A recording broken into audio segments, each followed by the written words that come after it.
जय good morning everyone. स्वागत है एक बार फिर आप सभी का हमारे सीए इंटरमीडिएट की ऑडिटिंग एंड एथिक्स की इस क्लास में दोस्तों, जिसमें हम लोग डिस्कस कर रहे थे क्या हम लोग डिस्कस कर रहे थे दोस्तों। ऐसे 210 हमने कंप्लीट कर लिया था and we had come to ऐसे नहीं एसक्यूसी।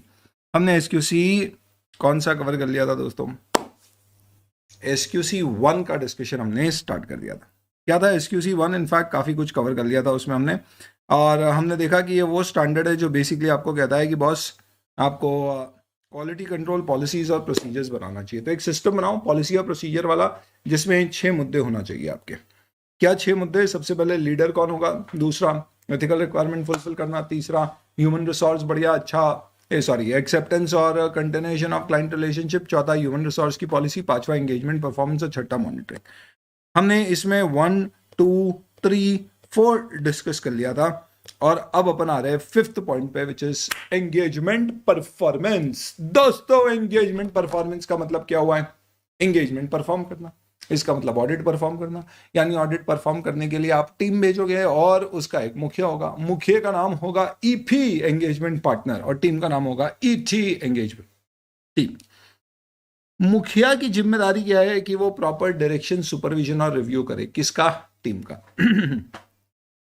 तो direction, supervision and review. Consistency in quality of engagement performance will only be achieved if we give them proper direction, supervision and review. जिसमें हमें क्या क्या चाहिए? We should brief them with the objectives. आपके objective कैसे vary कर सकते हैं। जैसे अगर आप इनकम टैक्स एक्ट में ऑडिट कर रहे हो तो आपका ऑब्जेक्टिव क्या होगा? to see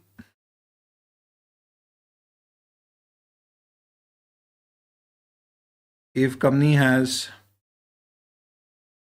shown lesser profits। लेकिन वहीं पे हो सकता है कि आप कंपनीज एक्ट का ऑडिट करो तो आपका ऑब्जेक्टिव क्या होगा? If company has shown more profits, increased profits. ऐसा जरूरी नहीं है, सिर्फ एग्जाम्पल है, बट मैं क्या बताना चाह रहा हूं आपको कि नेचर ऑफ असाइनमेंट से आपके ऑब्जेक्टिव चेंज हो सकते हैं। उसका रीजन क्या है बेटा? उसका रीजन ये है कि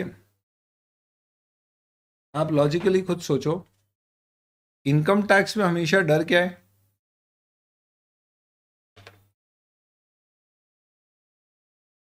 कि कंपनी क्लाइंट हमारा टैक्स बचाने के चक्कर में प्रॉफिट कम दिखाएगा, जबकि अकाउंटिंग अदरवाइज कंपनी एक्ट के पॉइंट ऑफ व्यू से कंपनियां चाहती है कि भैया प्रॉफिट पीएनएल में ज़्यादा से ज़्यादा दिखे। आइडियल सिचुएशन क्या है? पीएनएल में प्रॉफिट ज़्यादा, इनकम टैक्स पे कम, ताकि शेयर की वैल्यू भी बढ़े और टैक्स भी कम लगे। इसलिए आपके ऑब्जेक्टिव चेंज हो सकते हैं। तो पहले आप टीम को बताओ कि भैया अपने को ये ऑडिट करना है, वो करना है, दोनों करना है, फोकस हमारा क्या होगा, पहला। दूसरा, you should tell them the process of complying with the engagement standards. इसका मतलब एसेज आपको कैसे अचीव करना है, उसका प्रोसेस आप उन्हें बताइए कि एंगेजमेंट में आपको कांस्टेंट सुपरविजन में रखा जाएगा और ज़रूरत पड़ने पे आपको ट्रेनिंग दी जाएगी, और आप अपना रिव्यू सेट करिए। तो रिव्यू कौन करता है? Normally engagement partner. कब करते हैं ये? Before the end of audit. इससे आप इंश्योर करोगे कि टीम ने जो जो आपने उनको समझाया था वो किया है। एंड रिव्यू में चेक किया जाएगा कि हमारे वर्किंग पेपर डॉक्यूमेंटेशन पूरा होना चाहिए, क्योंकि उससे ही प्रूफ मिलेगा हमें कि काम हुआ है या नहीं। इसका मतलब आपने सबसे पहले क्या किया? टीम को उसके ऑब्जेक्टिव समझाए, सेकंड एसेस का इंपॉर्टेंस बताया, फिर पूरे ऑडिट के दौरान उनको सुपरवाइज और ट्रेन करते गए काम करने के लिए, और फिर आखिरी में ऑडिट के रिव्यू किया, और रिव्यू के दौरान चेक किया कि डॉक्यूमेंटेशन जो जो काम किया उसका नोटिंग करी या नहीं, ये इंपॉर्टेंट है। पहले जमाने में नहीं होता तो क्लास में तुम कुछ पढ़ते थे, नोट्स बनाते थे। आजकल तुम्हारे पास ब्रह्मास्त्र है, तो तुमको नोट्स बनाने की कोई खास जरूरत नहीं। बट ऑडिट टीम को नोट्स बनाने की उसने जो जो चेक किया वो उसे रिपोर्ट करे। तो ये तो डायरेक्शन, सुपरविजन और रिव्यू परफॉर्मेंस का एक पॉइंट हो गया। अगला कंसल्टेशन। कंसल्टेशन क्या होता है सबसे पहले ये समझो आप, कोई बहुत बड़ा इंपॉर्टेंट मैटर नहीं है बट समझ लीजिए। कई बार एक चार्टर्ड अकाउंटेंट जब ऑडिट करता है तो हो सकता है कि उसको किसी पर्टिकुलर एस्पेक्ट का नॉलेज कम हो और उसके ही कोई दूसरे पार्टनर या ऑफिस के दूसरे स्टाफ या हो सकता है कोई दूसरा सीए जो दूसरी सीए फर्म में, उसका दोस्त, उसे उसका नॉलेज हो, हमें भी उसका एक्सपीरियंस है उस एरिया में, हमारा कम है, तो क्या मैं उससे पूछ सकता हूं? हाँ बिल्कुल, इसी को कहते हैं कंसल्टेशन। तो consultation can be from the people within the audit firm, it can be from outside the firm. Consultation can be with an objective of getting some advice about any matter जहां पे अपन फंसे हुए। तो consultation में include discussion at appropriate professional level with individuals who can be within or outside the firm, who have specialized expertise to resolve a difficult or contentious matter. Contentious का मतलब क्या है? Debatable, problematic, confusing matter pertaining to an engagement. It can be from external sources. ये specialist expertise से ये CA भी हो सकते हैं और अदर्स भी हो सकते हैं।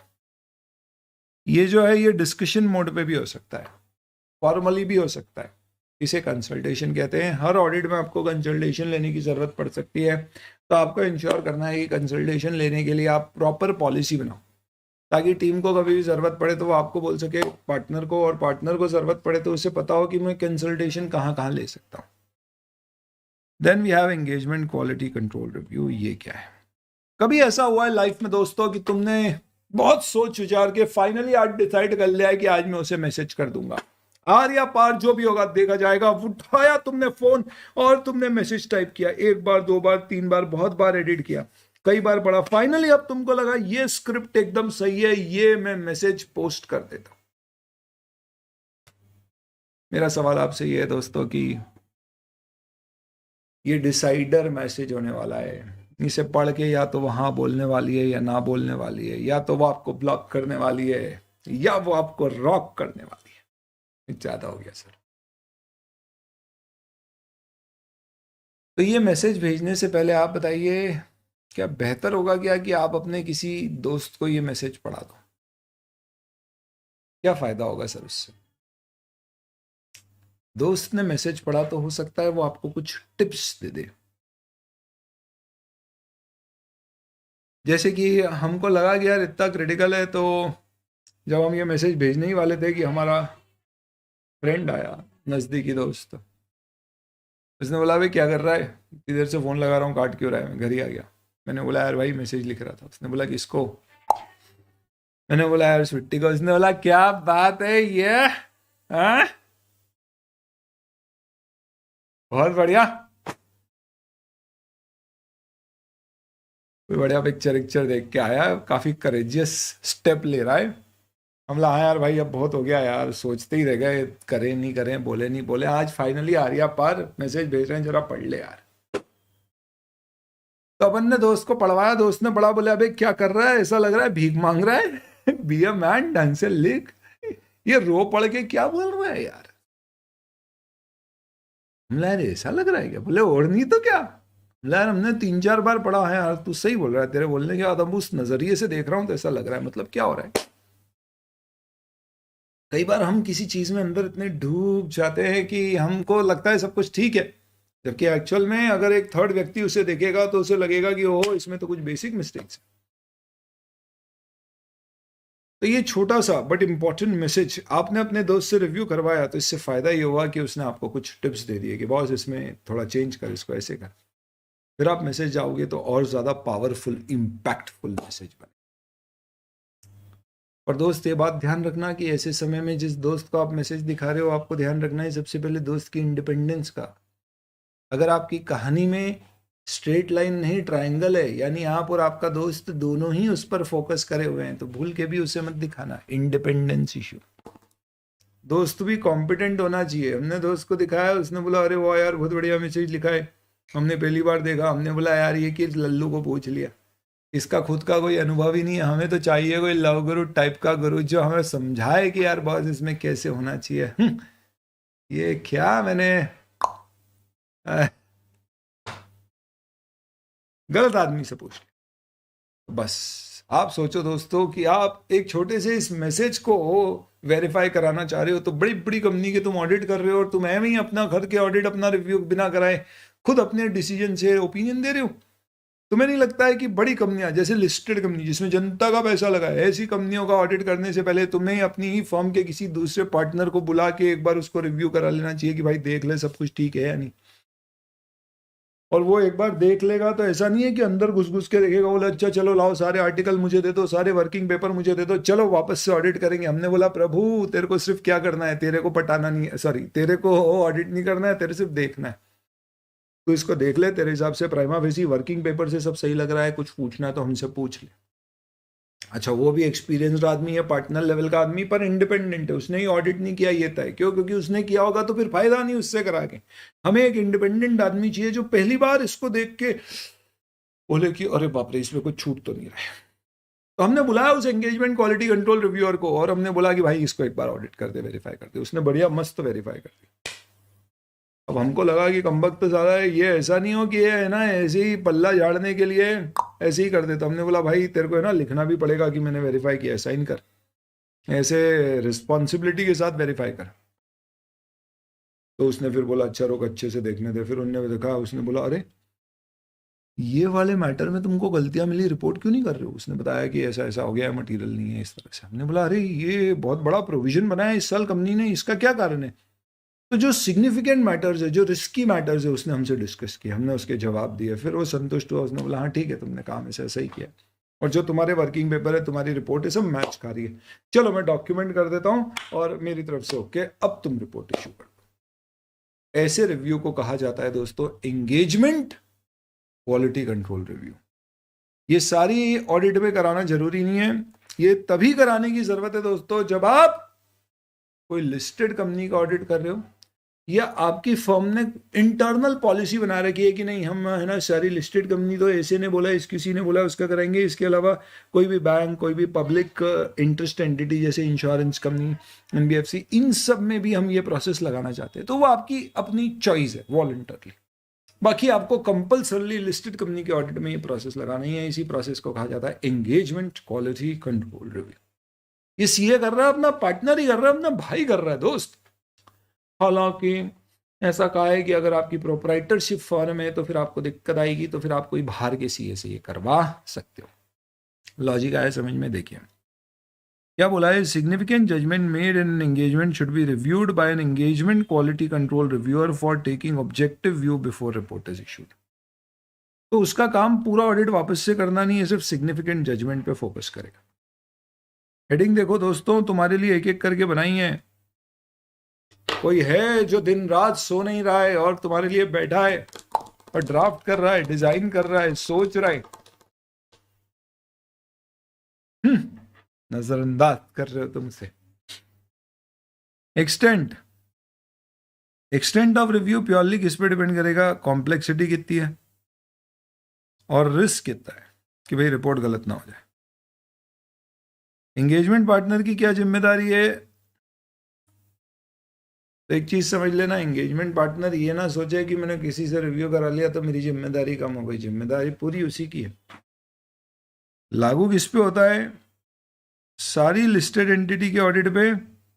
अदर एंगेज फर्म चाहे तो एक क्राइटेरिया बना सकती है कि किस पे करवा, खत्म, और कुछ भी नहीं। बाकी फाइनल में बहुत डिटेल में तुम्हारे सिलेबस में कि कैसे होता है, क्या होता है, क्या क्या चेक करेगा, क्या नहीं करेगा, वो सारी चीज। Next, difference of opinion. ऐसा हो सकता है दोस्तों क्या कि कभी डिफरेंस ऑफ ओपिनियन आ जाए। तुम दोस्तों के बीच में क्या कभी डिफरेंस ऑफ ओपिनियन आए हैं? हाँ सर आए। क्या डिफरेंस ऑफ ओपिनियन आए? ओपनहाइमर देखेंगे? नहीं नहीं बारबी देखेंगे, मुझे बारबी देखना है। अरे बारबी क्या यार, इस उम्र में बारबी थोड़े ना देखते हैं, तेरी उम्र गई डॉल्स के साथ खेलने की। उसने बोला तो क्या न्यूक्लियर बम मारने की उम्र है हमारी? ओपनहाइमर देखना है, हटा। हम बोल रहे हैं एनिमल देखेंगे, एनिमल देखेंगे। वो बोल रही है एनिमल नहीं, मुझे तो विक्की को देखना। हमने बोला विक्की हो गया बुक, रजिस्ट्री हो गई उसकी, क्या करेगी उसको देख के? ओ नहीं, हम तो सहम बात तो डिफरेंस ऑफ ओपिनियन, हमारा कहना है ये बेहतर है, उसका कहना होगा डिसीजन मेकिंग में इशू आ रहा है। चलो ये डिफरेंस ऑफ ओपिनियन नहीं हुआ, ये तो डिसीजन मेकिंग हो गई। अब सपोज फॉर एग्जांपल फाइनली आपको तो मालूम ही था क्या है, हार आपकी होनी है, आप सहम बहादुर देखे आए, और उसके बाद में फिर जब बाहर निकले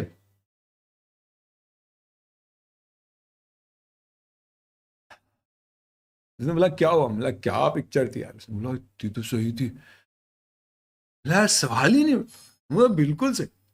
जितने में आ गए वो इंडिया टीवी वाले बोले बताइए पिक्चर का रिव्यू दीजिए कैसी लगी आपको। हम दोनों ने ऐसी बात कर रखी है दोस्तों कि कभी भी हम है ना पब्लिक में एक दूसरे के अगेंस्ट नहीं जाएंगे, ऐसा हमारा जॉइंट डिसीजन है कि वो और मैं कभी भी पब्लिकली अलग अलग स्टैंड नहीं लेंगे। क्योंकि क्या है, ऐसा हमने देखा है कि लोग ने काफी फायदे उठाए, हमारे डिफरेंस ऑफ ओपिनियन काफी है, पर हमने बोला नहीं पब्लिकली हमारा स्टैंड ऑफ ओपिनियन हमेशा एक होना। अब हमारा डिफरेंस ऑफ ओपिनियन आ रहा है, उसका कहना है हम तो अच्छा रिव्यू देंगे, हमने बोला सवाल ही नहीं उठता। आप बताइए दोस्तों ऐसे केस में क्या किया जाए। सर बहुत एक्सपीरियंस लग रहा है, अरे तुम लोगों से ही सीखा है मैंने। हाँ यार दोस्तों, ऐसे कहता है एसक्यूसी कहता है कि ऐसा हो सकता है कि ऑडिट में टीम मेंबर्स के बीच में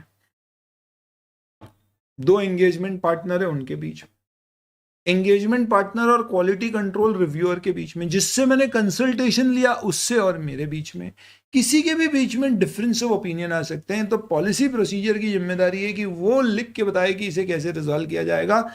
इतनी शानी बात करिए इस एसक्यूसी ने, उसने बताया नहीं है कि कैसे रिजॉल्व करना, उसने बोला आपके ऊपर है, आप करो। तो टीम के बीच में हो सकता है जिससे आपने कंसल्टेशन लिया, उससे हो सकता है, पार्टनर और रिव्यूअर में हो सकता है। ये बात तय है कि रिपोर्ट तभी इशू होगी जब ये डिफरेंस रिजॉल्व हो जाएगा। और कैसे रिजॉल्व होगा, इसके लिए प्रोसीजर्स फर्म को बनाना पड़ेंगे, जैसे कि मैं भी किसी और फर्म से, प्रोफेशनल बॉडी, रेगुलेटरी बॉडी से कंसल्ट करके। बट मुद्दे की बात दोस्तों एकदम क्लियर है क्या। यप, थैंक यू यश भाई। तभी तो क्या है दोस्त, यही पर्टिकुलर रीजन है जिस कारण से क्या है आप तो इन्होंने क्या एडवाइस दे दी है, regulatory body, professional body, professional standard आप आपके डिसाइड करो, पर आप डिसाइड करो कैसे रिजॉल्व करेंगे, बिना रिजॉल्व किए मामला आगे नहीं बढ़े। तो अगर आपको एग्जाम में क्वेश्चन आता है कि डिफरेंस ऑफ ओपिनियन आया है तो क्या करेंगे, हम बोलेंगे as per policies and procedures of the firm the difference will be resolved only then the report will be issued. Hence if there is a difference of opinion we should follow the policies and procedures. खत्म, बस इतना लिखना है। चलो next. SQC कहता है कि तुम्हारे डिफरेंस ऑफ ओपिनियन रिजॉल्व हो गया, रिव्यू हो गया, अब तुमने रिपोर्ट इशू कर दी। रिपोर्ट इशू करने के बाद क्या करना चाहिए, असेंबली ऑफ एंगेजमेंट फाइल। इसका मतलब क्या है दोस्तों, खाना खाने के बाद क्या किचन साफ करना चाहिए, ये वो है। दोस्त आए थे रूम में खेलने, घर में, रूम क्या, रूम थोड़ा अजीब लगता है सुन के। घर पर दोस्त खेलने आए,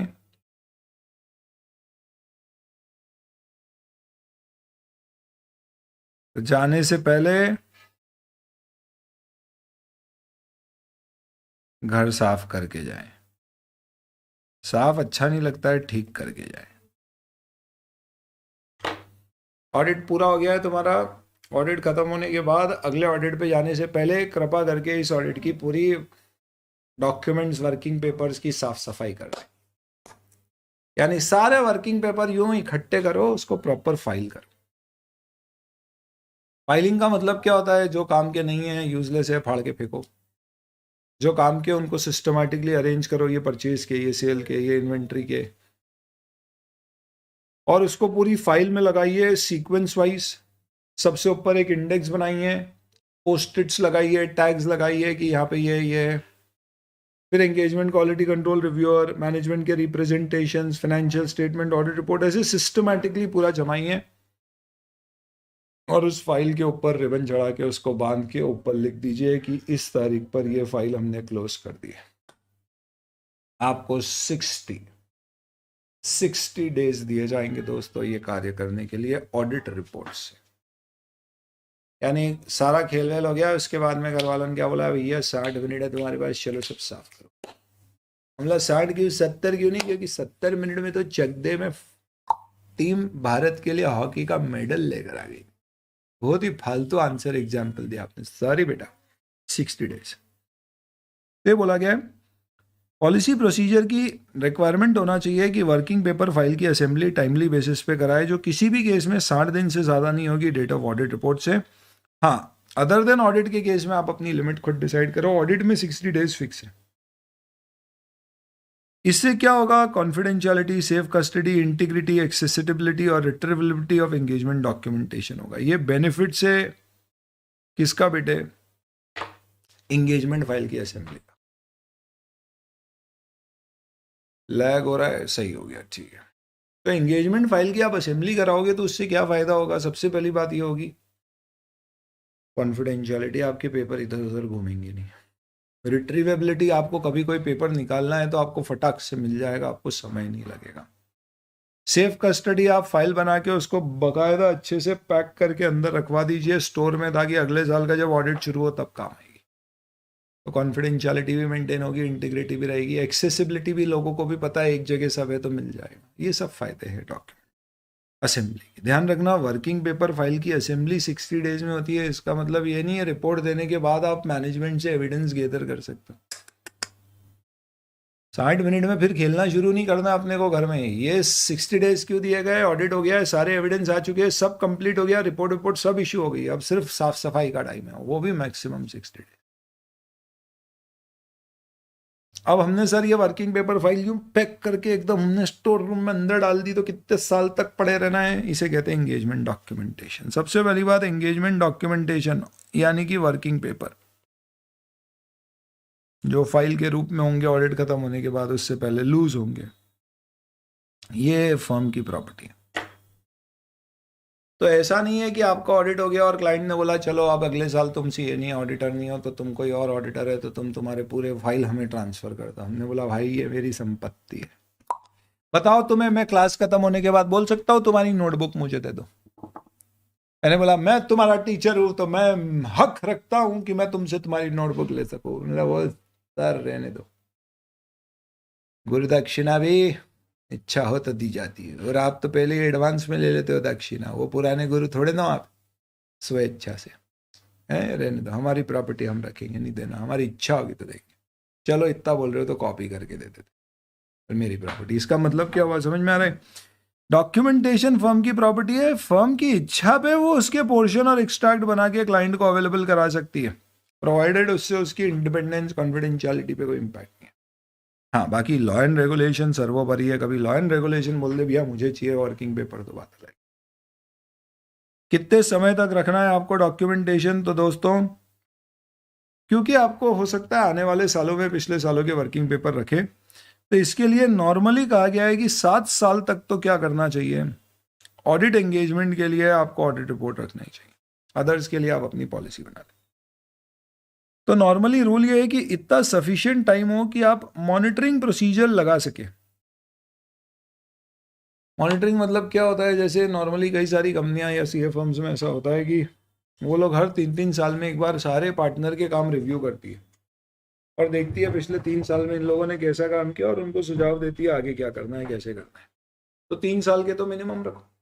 कोई लॉ एंड रेगुलेशन ज़्यादा बोले तो उतने रखो, पर अब नॉर्मली आप देखो तो कंपनीज एक्ट वगैरह में 8-8 साल के अकाउंट्स रखना होते हैं। तो इसके लिए बोल दिया यहाँ पे कि ऑडिट के केस में मिनिमम 7 साल के तो रखना ही।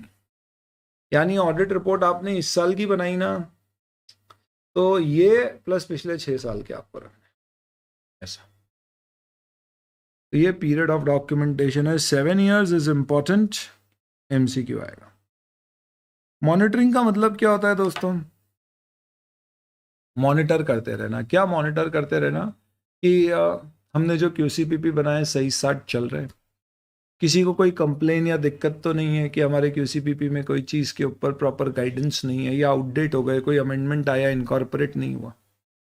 तो एकदम रेलेवेंट है, काम आ रहे हैं, पूरे हैं, कंप्लीट है, लोग इसको फॉलो कर रहे हैं, एक्चुअल में कंप्लायंस हो रहा है, ये इंश्योर करना monitoring. The policies and procedures should include an ongoing evaluation of firm system of quality control and periodic inspection of selected completed engagements.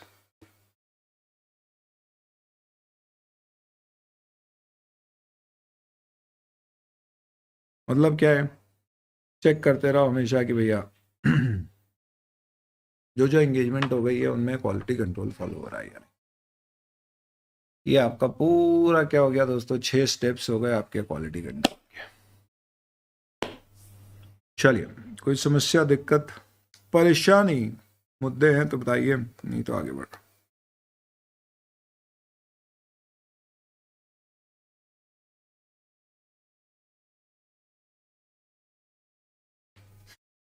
ठीक है। PK Nair is offered as appointment as auditor of a company engaged in providing tourism services. While making due diligence, यानी उसके बारे में पता कर रहे थे, तो of the proposed client, he comes to know that there have been raids on premises of company and residences of directors by National Investigation Agency on suspicion of links with terror outfit. It has been followed up with Enforcement Directorate hunting for illicit money trail, illegal. Strong suspicion है कि tourism services जो company provide कर रही है और terror fund से हो रही है, क्या एक्सेप्ट करना चाहिए? भागो। तो इंटीग्रिटी हमें चेक करना है SQC 1 में, SA 220 दोनों में, और अगर लग रहा है कि वो मनी लॉन्ड्रिंग क्रिमिनल एक्टिविटी में है तो अवॉइड करना चाहिए। तो यहाँ पे देख के ऐसा लग रहा है तो अवॉइड करे बेहतर। अर्पिता ने एक mid size CA firm join की है, उनके पार्टनर बहुत ज़्यादा ही बिजी रहते थे और फर्म प्रपोज कर रही है ऑडिट वर्क एक्सेप्ट करने का जिसमें उनका कोई ज्ञान नहीं। Firm is proposing to accept audit of some entity engaged in fintech sector. Such audit may require extensive use of technology and data analytics. However, firm has no capability and 10 people. क्या accept करना चाहिए? नहीं, क्योंकि SQC 1 में बोला है acceptance से पहले कॉम्पिटेंस चेक करो। अगर आपको लगता है नहीं है तो उस केस में बेहतर है कि आप एक्सेप्ट मत करो। चलिए, SQC 1 कैसे इंश्योर करता है कि इंडिपेंडेंस ब्रीच ना हो? कल देखा था अपन ने शायद ये वाला क्वेश्चन। इंडिपेंडेंस का ब्रीच ना हो कैसे इंश्योर करता है SQC 1?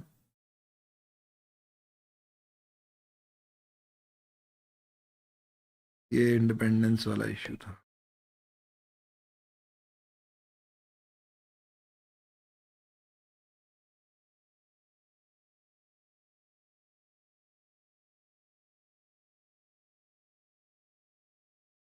तो ये सारे मुद्दे थे, कल देख लिया था अपन ने।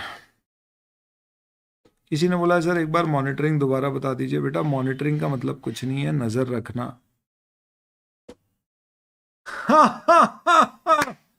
मॉनिटरिंग, तुमको कोई भी चीज याद रखने में डिफिकल्टी हो तो मेरे एग्जाम्पल पढ़ो, इसमें लिख लो दोस्तों। ये धरोहर है अपनी, आगे काम आएगी। एंगेजमेंट डॉक्यूमेंटेशन मैंने तुमको क्या बोला? असेंबली फाइल, ये एग्जाम्पल दिया। डॉक्यूमेंटेशन तो ठीक है। डिफरेंस ऑफ ओपिनियन मैंने क्या बोला? कैसे रिजॉल्व करना है अगर आ जाए तो। सिंपल मूवी वाला एग्जाम्पल। जरूरत हो डिफिकल्ट, जैसे ये डिफिकल्ट है एंगेजमेंट क्वालिटी कंट्रोल, तो ध्यान रखना। स्वीटी को दिल की बात का मैसेज भेजने से पहले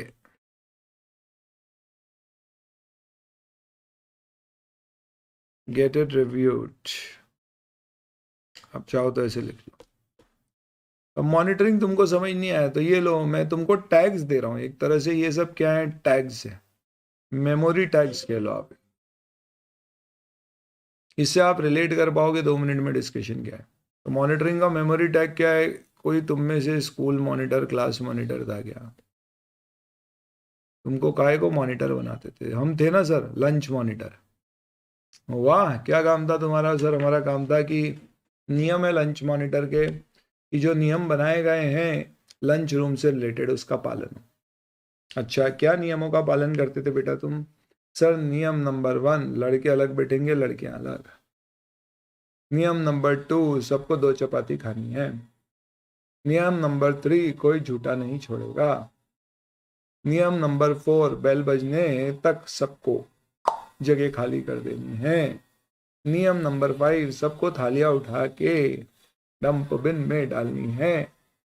नियम नंबर 6, किसी को इधर उधर कोई मौके नहीं ढूंढने हैं, पूरा ध्यान खाने पे लगाना है। तो ये 6 नियम बनाए थे और तुमको लंच मॉनिटर बना दिया और तुम्हारा यही काम था कि ओए चल थाली लगी, चल उठा रख। और 2 रोटी खानी थी ना, नहीं खाई तूने, चलो। झूठा डाला है, कटोरी के पीछे छुपाया तूने, कटोरी ऊपर कर, बता क्या रखा अंदर, खा खा चल। इसका मतलब समझ में आया, ये मॉनिटर का काम है। तो क्यूसीपीपी में मॉनिटरिंग का मतलब क्या हुआ? क्यूसीपीपी में मॉनिटरिंग का मतलब है कि हमें मॉनिटर करना है कि हमने जो पॉलिसी प्रोसीजर बनाए वो फॉलो हो रहे हैं या नहीं हो रहे। अब हो सकता है आपके पॉलिसी प्रोसीजर ही आउटडेट हो गए हो। जैसे नियम बना रखा है, बंदे बंदी एक साथ नहीं बैठेंगे, सब साथ में ही बैठते हैं, तो ये आउटडेट हो चुका है, अभी जरूरत ही नहीं है। पहले था हमारा ऐसे नियम, अब नहीं है, तो फिर हटाओ ना इसको।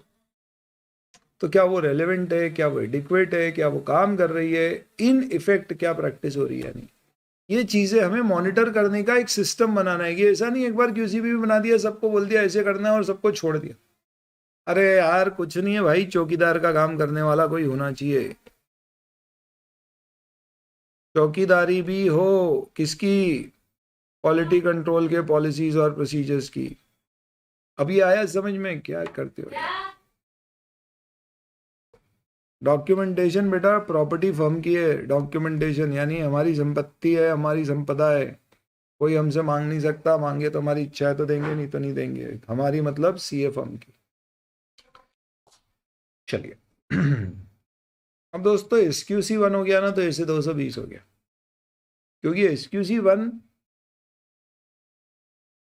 बोलता है कि क्वालिटी सारे कामों में होना चाहिए, ऑडिट में, रिव्यू में, अश्योरेंस, रिलेटेड सर्विस, सारे कामों में।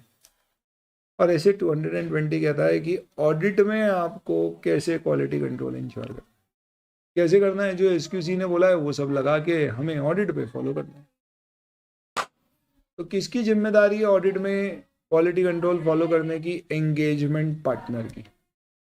क्या उद्देश्य होना चाहिए एंगेजमेंट पार्टनर का? पार्टनर का ही नहीं, पार्टनर और टीम का उद्देश्य होना चाहिए कि audit is done as per professional standard, regulatory and legal requirements and report issued is appropriate to the circumstances. उन्हें इंश्योर करना है कि हम इंडिपेंडेंस, एथिकल रिक्वायरमेंट का ख्याल रखें।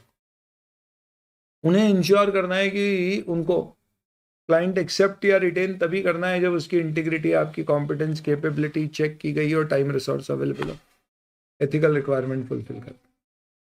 तुम्हें इंश्योर करना है कि तुम प्रॉपर, तुम्हारे पास एंगेजमेंट टीम में ऐसे काबिल लोग हो जो इस ऑडिट को एज पर स्टैंडर्ड और सही रिपोर्ट देने जैसे अंजाम तक पहुंचा सके। Engagement team, human resource.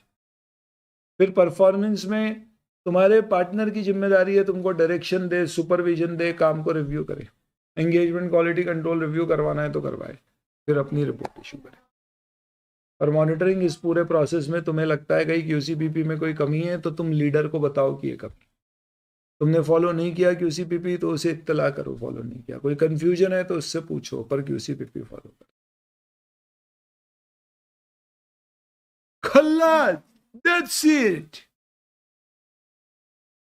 किसी ने पूछा डॉक्यूमेंटेशन में मॉनिटरिंग का क्या मतलब है? बेटा मॉनिटरिंग मतलब हमें मॉनिटर करना है। अगर किसी सीए ने काम ढंग से किया नहीं किया तो कैसे करोगे? उसके वर्किंग पेपर देख के करोगे। चलो आ जाओ। ऐसे 220 quality control for an audit of financial statement, this applies, this is nothing but application of SQC1 at individual audit levels. At individual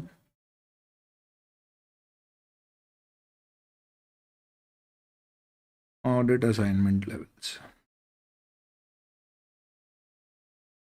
आपको यहाँ पे दिया भी है मैंने, देखो। SQC1 quality control, SA220 quality control. SQC1 बोलता है सारी एंगेजमेंट के लिए, ये सिर्फ ऑडिट के लिए, ये पूरी फॉर्म पे लगता है। ये एंगेजमेंट पर्टिकुलर ऑडिट एंगेजमेंट पे लगता है।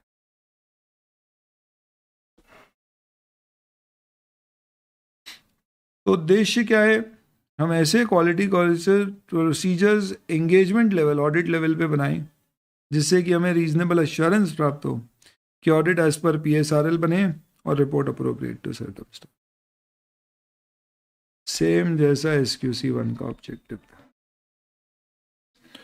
पार्टनर की और टीम की क्या जिम्मेदारी है?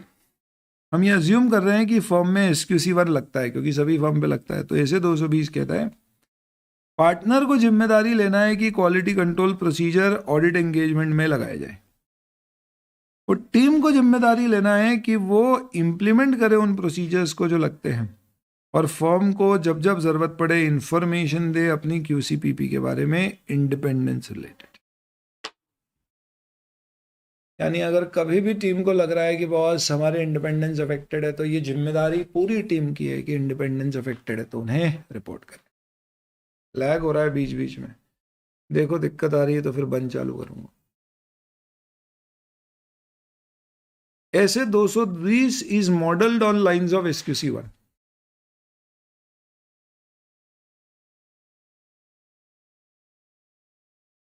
मैंने बताया ना, मॉडल मतलब उसके लाइन पे ही बनाया गया। ये EP की जिम्मेदारी बताता है, लीडरशिप, एथिकल, एक्सेप्टेंस, कंटेनेंट, टीम बनाना, परफॉर्मेंस मॉनिटरिंग, सेम वही पॉइंट्स। यहाँ पे ह्यूमन रिसोर्स की बजाय एंगेजमेंट टीम पॉइंट है। किसकी जिम्मेदारी है? ऑडिट लेवल पे क्वालिटी की जिम्मेदारी लेने की, एंगेजमेंट पार्टनर की। कैसे उसको अपनी जिम्मेदारी पूरी करना है? तो उसको बताना है कि भैया क्वालिटी इंपॉर्टेंस है किसको? पूरी टीम को। तो समझाना है कि भाई हमें professional standard, regulatory, legal requirement से ऑडिट करना है, QCPP फर्म की फॉलो करनी है, हमारी रिपोर्ट अप्रोप्रिएट टू सर्कमस्टेंस हो, और बेखौफ होके अगर आपको कोई भी इशू लगता है तो आप रिपोर्ट करें। रिप्रिजल मतलब कि डांट। ऐसा नहीं कि आपने कोई गलती बताई तो आपको डांट पड़ जाएगी, बैक फायर कर जाएगा, ऐसा। फैक्ट की क्वालिटी एसेंशियल है परफॉर्मिंग ऑडिट, ये समझाना है कि इसको हमारे एंगेजमेंट पार्टनर। एथिकल रिक्वायरमेंट क्या है? ये इंपॉर्टेंट। पार्टनर कैसे इंश्योर करेगा कि एथिकल रिक्वायरमेंट फुलफिल हो रही है? तो ये उसकी जिम्मेदारी है कि कोई भी थ्रेट टू इंडिपेंडेंस अगर है, जो हमने जो सेफगार्ड बिल्ड किए हैं वो उसे प्रिवेंट नहीं कर पा रहे, तो उसे आइडेंटिफाई करे और या तो एलिमिनेट करे या रिड्यूस करे एक्सेप्टेबल लेवल तक। तो हमें या तो उसे एलिमिनेट करना है या रिड्यूस करना है। नहीं हो पाए तो फिर विड्रॉ करना, अगर लीगली अलाउड है तो करना। तो किसकी जिम्मेदारी? पार्टनर। क्लाइंट से ऑडिट मिला है तो क्या स्वीकार करना है या नहीं करना है? तो आपको चेक करना है इंटीग्रिटी, टीम की कॉम्पिटेंस, टाइम और रिसोर्स, एथिकल रिक्वायरमेंट और पास्ट एक्सपीरियंस। ये सेम SQC1 जैसे। मैंने बोला ना SQC1 हो गया तो 220 यूं हो जाएगा, कुछ है ही नहीं उसमें। It should be ensured by engagement partner that team and any auditors expert who are not part of the engagement team collectively have the appropriate competency and capability to perform the engagement. Team कैसी होना चाहिए? Simple, team ऐसी होना चाहिए जो objective of 220 achieve कर सके। क्या है objective? Comply with professional standard, regulatory and legal requirements and issue an audit report opinion which is appropriate in circumstance. Repetition है दोस्तों। अब ये देखिए परफॉर्मेंस। एंगेजमेंट परफॉर्मेंस का मतलब क्या है? ऑडिट हो रहा है तो डायरेक्शन, सुपरविजन और ऑडिट का परफॉर्मेंस किसकी जिम्मेदारी है? EP की। कि सारे प्रोफेशनल स्टैंडर्ड यानी ऐसे लॉ और रेगुलेशन की रिक्वायरमेंट के अनुसार ऑडिट हो, उसकी जिम्मेदारी है कि रिपोर्ट अप्रोप्रिएट हो सर्कमस्टेंस में। ये दोनों ऐसे 220 के ऑब्जेक्टिव है। दोनों मतलब ये सेकेंड और ये वाला। Then review before issue of audit report भी उसकी जिम्मेदारी। तो दोस्तों रिव्यू दो अलग अलग तरह के हो गए। क्या मतलब अलग अलग तरह के हो गए? इंपॉर्टेंट टर्म्स में लिखवाता हूं आज।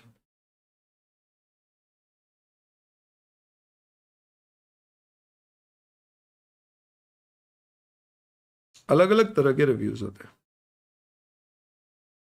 एक रिव्यू है सिंपली जिसको रिव्यू बोला जाता है, रिव्यू ऑफ एंगेजमेंट टीम या engagement performance. This is basically done by the engagement partner before audit report is issued, at the end of audit,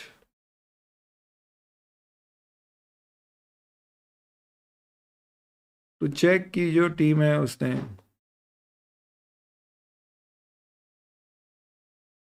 it has done its work as per essays, उन्होंने documentation proper किया है, sufficient appropriate audit evidences obtain किए हैं, वो जो opinion हमें बता रहे हैं वो मैच करता है उनके कंक्लूजन से, फाइंडिंग से, ये सब चेक कर.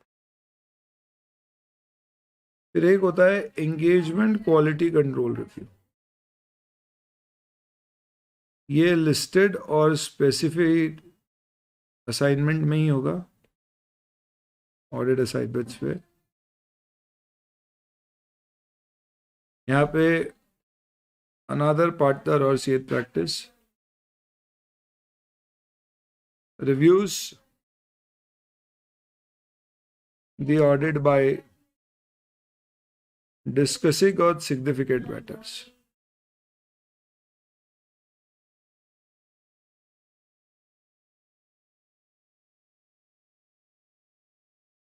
The objective is just to cross check once before we issue the report. ये वाला सारे ऑडिट एंगेजमेंट में होगा, जितने ऑडिट के असाइनमेंट है सब पे होना ही है. ये सिर्फ लिस्टेड और स्पेसिफिक असाइनमेंट पे. फिर इसके अलावा एक पीयर रिव्यू होता है, इंस्पेक्शन होते हैं, ये सब क्या होता है, ये पीयर रिव्यू आईसीएआई कराता है, ऑल दैट स्टफ. जस्ट आपके समझने के लिए ज्ञान है, you don't have to really know too much about it, final में पढ़ लेंगे आप. Peer review, it is basically a review of a CA firm by another CA, which is basically ordered or organized by ICAI.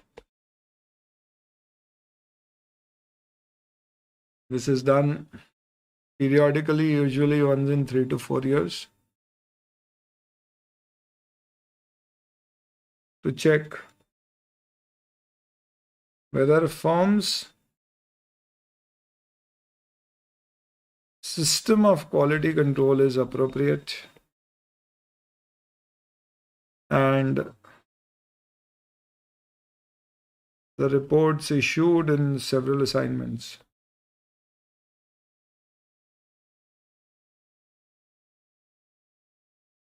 is appropriate. यानी हमने काम ढंग से किया है. यानी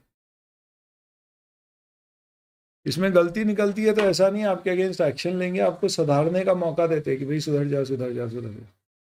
फिर आपका वापस से साल भर बाद चेक करते, रिव्यू करते, फिर भी नहीं सुधरे तो फिर आपके अगेंस्ट आईसीआई एक्शन ले ले. यानी ये कोई इन्वेस्टिगेशन नहीं, एक सपोर्ट है.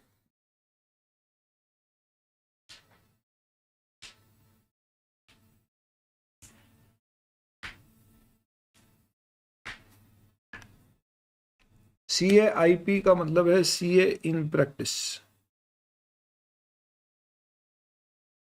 Practising chartered account.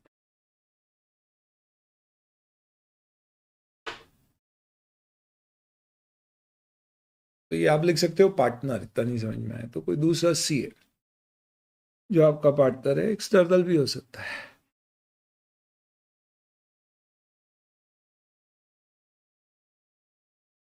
ऐसे अलग अलग रिव्यू होते हैं. और होता है इसके अलावा भी रिव्यू होते हैं. एक होता है क्वालिटी रिव्यू, जो क्वालिटी रिव्यू बोर्ड के द्वारा कराया जाता है. ये इन्वेस्टिगेशन के नेचर का है. only when auditor frauds are suspected. तो लग रहा है कि ऑडिटर ने फ्रॉड किया या नेग्लिजेंस की है।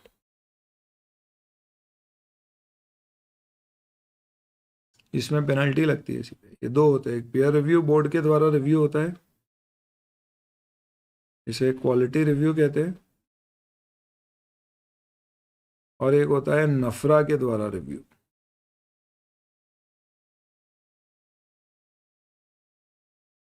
दोनों जब फ्रॉड सस्पेक्ट है। दफरा बेसिकली लिस्टेड कंपनी वगैरह के ऑडिटर पे फोकस करती है, क्यूआरबी दूसरे पे करती है, क्वालिटी रिव्यू बोर्ड।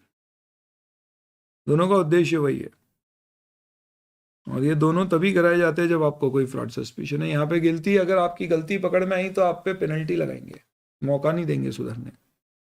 ये जो क्वालिटी रिव्यू बोर्ड है ना, ये basically it is a board of ICI member CS and central government nominees, CG इसमें नॉमिनीज देती है। 11 लोगों की बोर्ड होती है, 5-5 दोनों देते हैं, और चेयरमैन सेंट्रल गवर्नमेंट देते हैं। एंगेजमेंट क्वालिटी कंट्रोल रिव्यू लिख लीजिए आप, एंगेजमेंट क्वालिटी कंट्रोल रिव्यू को लिखना है।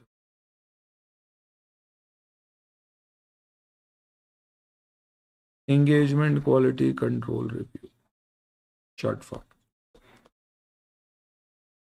तो ये जो रिव्यू की बात हो रही है, ये कौन सा वाला रिव्यू था? जो पार्टनर कर रहा है। इस रिव्यू में वो क्या चेक करता है, क्या हमारी टीम को सही मिले, जिससे वो जो कंक्लूजन बना रहे हैं उनका बेसिस है उनके पास। कंसल्टेशन लेने की जवाबदारी भी पार्टनर पर है। लिस्टेड एंटिटी और कुछ स्पेसिफिक असाइनमेंट में एंगेजमेंट क्वालिटी कंट्रोल रिव्यू भी अपॉइंट करने की जिम्मेदारी है। तो पार्टनर इंश्योर करेगा कि रिव्यूअर अपॉइंट हुआ है, उससे डिस्कस करेगा, और जब तक रिपोर्ट नहीं देगा जब तक रिव्यू नहीं हो जाए। ये एंगेजमेंट क्वालिटी कंट्रोल रिव्यू, ये कंसल्टेशन का पॉइंट है। ये सही ऑब्टेन हुए या नहीं है उसका पॉइंट है।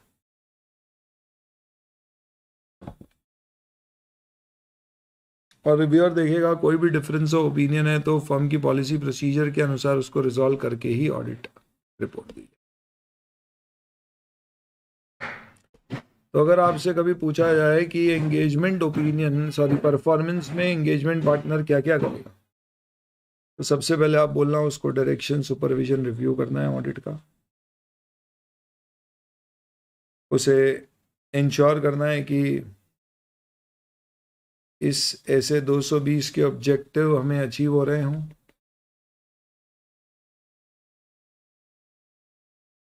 उसे डॉक्यूमेंटेशन रिव्यू करना है, देखना है क्या सही उसे मिले या नहीं। कंसल्टेशन अगर लिया है तो क्या डिसीजन हो गए, रिव्यू की जरूरत है, क्वालिटी कंट्रोल तो हुआ या नहीं, और डिफरेंस। इतनी चीजें लिखना अगर एंगेजमेंट परफॉर्मेंस आपको आए तो। Monitoring, an effective system of quality control includes a monitoring process which will ensure कि पॉलिसी प्रोसीजर जो बनाए गए हमने वो रेलेवेंट एडिक्वेट ऑपरेटिंग इफेक्टिवली, जो हमने वहां पढ़ा था।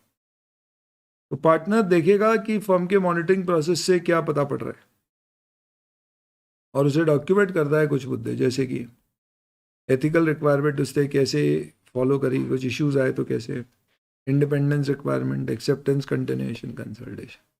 डॉक्यूमेंटेशन वाले point normally not very important, कभी आ गए तो आ गए वो वाली बात है, बट आप इसे स्किप कर सकते। हर ऐसे में लिखा जाएगा कि ये चीज़ें अपने वर्किंग पेपर फाइल में लिखता है वो वाले। चैप्टर 11 कंप्लीट हो गया आपका दोस्तों। ये सर ऐसे 220 जल्दी हो गया, जल्दी नहीं हुआ बेटा, ये 220 और एक ही है इसलिए। अच्छा ठीक है सर, चलिए। एथिकल रिक्वायरमेंट QC देख लिया अपन ने, टर्म्स ऑफ रिकरिंग एंगेजमेंट अपन ने देख लिया, और LMNOPQRS वाला। Engagement partner takes overall responsibility for maintaining audit quality. What are his objectives in taking and emphasizing such responsibility? तो रीडरशिप रिस्पॉन्सिबिलिटी जो थी वो बताना, जिसमें सब कुछ था कि उसे इंश्योर करना है as a leader engagement partner को कि QCPP फॉलो पॉलिसी प्रोसीजर लगाया जाए, 220 के अनुसार ऑडिट किया जाए, ये वाला, ये जिम्मेदारी। थ्योरी स्टार्टेड है पूरी तरह से, दैट्स अबाउट इट। किसी के कोई भी डाउट्स है तो पूछ लीजिए।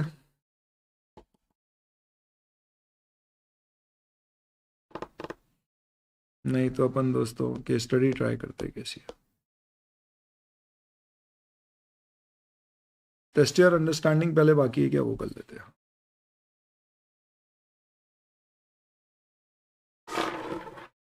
आइए, audit engagement letter is send by the client to auditor. गलत। एंगेजमेंट लेटर जो होता है वो ऑडिटर भेजता है क्लाइंट को।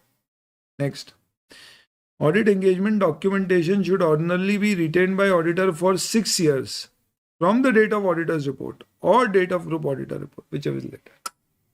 ऑडिट रिपोर्ट की डेट से 7 साल तक आपको मिनिमम रखना है।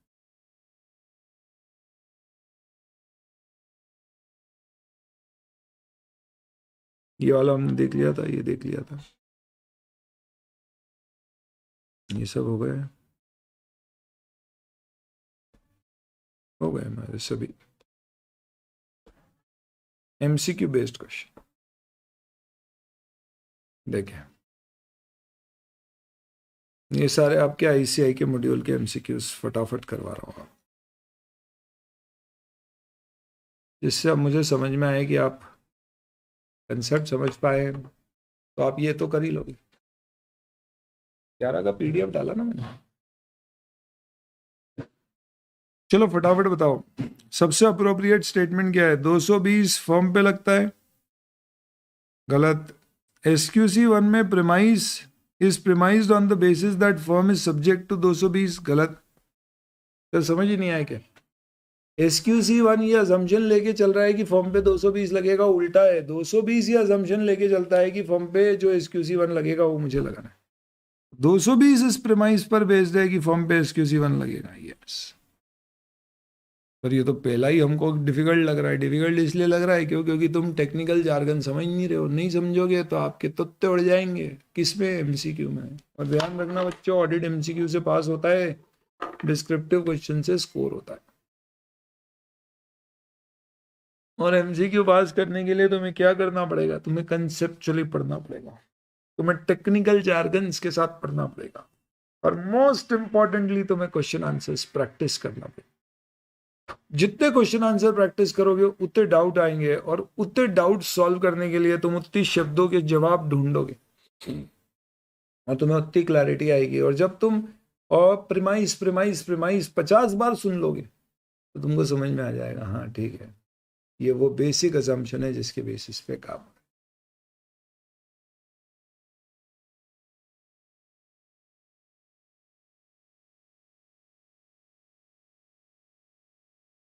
चलिए अगला, प्रोफेशनल स्केप्टिसिज्म का मतलब क्या होता है? ओवरलुक करना अनयूजुअल सर्कमस्टेंस को। नहीं, नॉट ओवरलुक। इनअप्रोप्रिएट असम्पशन लेना, नहीं। ओवर जनरलाइज करना, नहीं। बीइंग विजिलेंट यानी सतर्क। कई बार तो ऐसा लगता है अंग्रेजी का पेपर है। तो कंडीशन जो पॉसिबिलिटी ऑफ फ्रॉड बता रही है, ये इधर आंसर भी साइड में दिया तो आपको आगे पीछे नहीं करना पड़े। इनमें से कौन सा fundamental principle governing professional ethics नहीं है? ये तो है, ये भी है, ये भी है, ये नहीं है। इंडिपेंडेंस हो सकती है। इनमें से क्या नेसेसरी नहीं है to establish pre conditions? Acceptable होना चाहिए फ्रेमवर्क, ये तो नेसेसरी है। Acknowledgement of cooperation from management in designing audit procedure, सवाल ही नहीं उठता। मैनेजमेंट ऑडिट प्रोसीजर थोड़ी ना डिजाइन करने में मदद करेगा, वो फाइनेंशियल स्टेटमेंट बनाने की जिम्मेदारी लेगा, डेटा देने में कोऑपरेट करेगा, पर आपके प्रोसीजर लगाने में थोड़ी ना कोऑपरेट करेगा। हाँ यार, identify most appropriate statement of SQC का। Assembly of engagement file should be completed in not more than 60 days after the date of auditor's report in case of audit engagement. सही है, सही है। ये बोल रहा है ऑडिट रिपोर्ट से पहले कंप्लीट होना चाहिए, not more than 60 days after completion of an audit engagement. नहीं, ऑडिट रिपोर्ट से 60 दिन है। Completed on the date on which report is send. No, बस ये ए और बी आ रहा है समझ में दोस्तों? लैंग्वेज समझ में आ रही है तुमको? ये सब कुछ नहीं आता था ऑडिट में, एक शब्द नहीं आता था। अब देखो तुम थोड़ी क्लासेस के बाद तुम टेक्निकल भाषा करने लग गए हो, एमसीक्यूज सॉल्व करने लग गए हो, अपने ओपिनियन बनाने लग गए हो। ये शब्दों को समझ पा रहे हो? कोई आसान भाषा थोड़ी ना है, सिंपल है कहीं। ओवरलुकिंग अनयूजुअल सर्कमस्टेंसेस है, सोचते रह जाएंगे वहाँ पर। ये सब पढ़ा है अपन, रिवाइज करोगे तो और बढ़िया होएगा। बिना रिवीजन के, बिना एक बार पढ़ के आए क्वेश्चन आंसर अगर आप दोगे तो कॉन्फिडेंस लूज ही होएगा। तो रोज की आदत डालो, रोज पढ़ने का। Daily take out just 20 minutes for audit, max 20 minutes। 30 दे दो क्वेश्चंस मिला के, 20 मिनट पढ़ने के, 10 मिनट क्वेश्चन आंसर रोज, बस। That's why we are here sir. Very good, thank you so much. Let's get to the next one. Conceptually तो दोस्तों आपको मैं इतना कमिट कर सकता हूँ कि आपसे बेहतर अंडरस्टैंडिंग ऑडिट की आपको एलईडी बल्ब लेके ढूंढोगे तो भी शायद ही मिलेगी। एमसीक्यू में तो फोड़ दोगे आप। डिस्क्रिप्टिव में फोड़ने में क्या होता है दोस्तों? सेल्फ स्टडी लगती है। तुम कितना भी क्लास में कर लो, कितना भी पढ़ लो, कहीं ना कहीं सेल्फ स्टडी इंपॉर्टेंट होती है वहाँ। कितनी बार रिवाइज करते हो उस पर डिपेंड करता है। आइए दोस्तों और क्वेश्चंस करेंगे अब।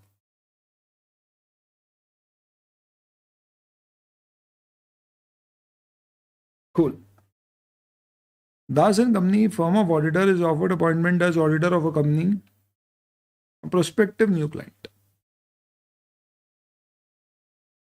आप लोग आईसीआई के मॉड्यूल खोल लीजिए, उसमें है ये सब, वहां पे मार्क कर लो आप, तो काम निपटेगा आपका भी। तो Das and company firm of auditor, जो केस सिनेरियो बेस्ड एमसीक्यू होते हैं ना, उसकी आखिरी लाइन पढ़ के कुछ नहीं होता है, क्योंकि उसमें हर पैराग्राफ के ऊपर वो लोग क्या करते हैं, एक एक क्वेश्चन बनाना शुरू कर देते हैं।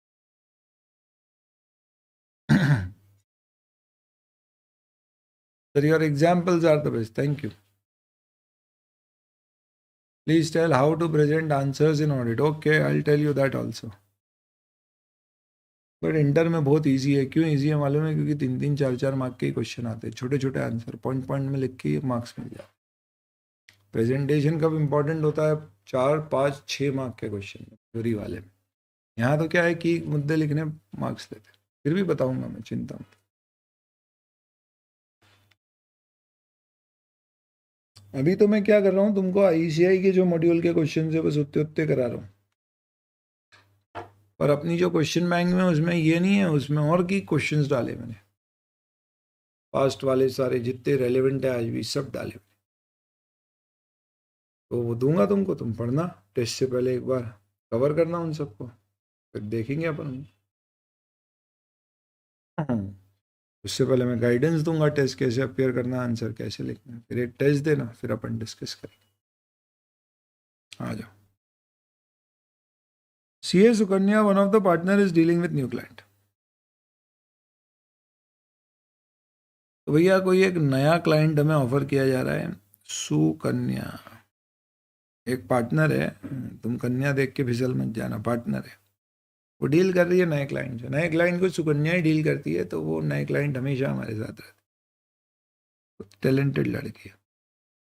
While meeting with officers of the company, she comes to know that Sushant, CFO of the company, was her classmate.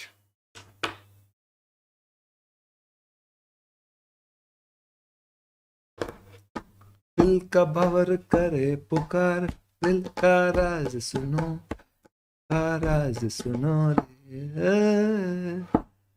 बहुत बढ़िया, बहुत बढ़िया, मजा आ रहा है। क्लासमेट मिला है सुकन्या को, S for Sukanya, S for Sushant. Sir छोटी सोच, आगे बढ़ो। In fact both of them had started CA together. Oh. However, Sushant had led CA midway due to repeated failure. ICI भी मानता है बच्चे छोड़ देते हैं, और जो छोड़ते हैं वो CFO बन जाते हैं, और जो पास होते हैं बेचारे प्रैक्टिस करते रहते।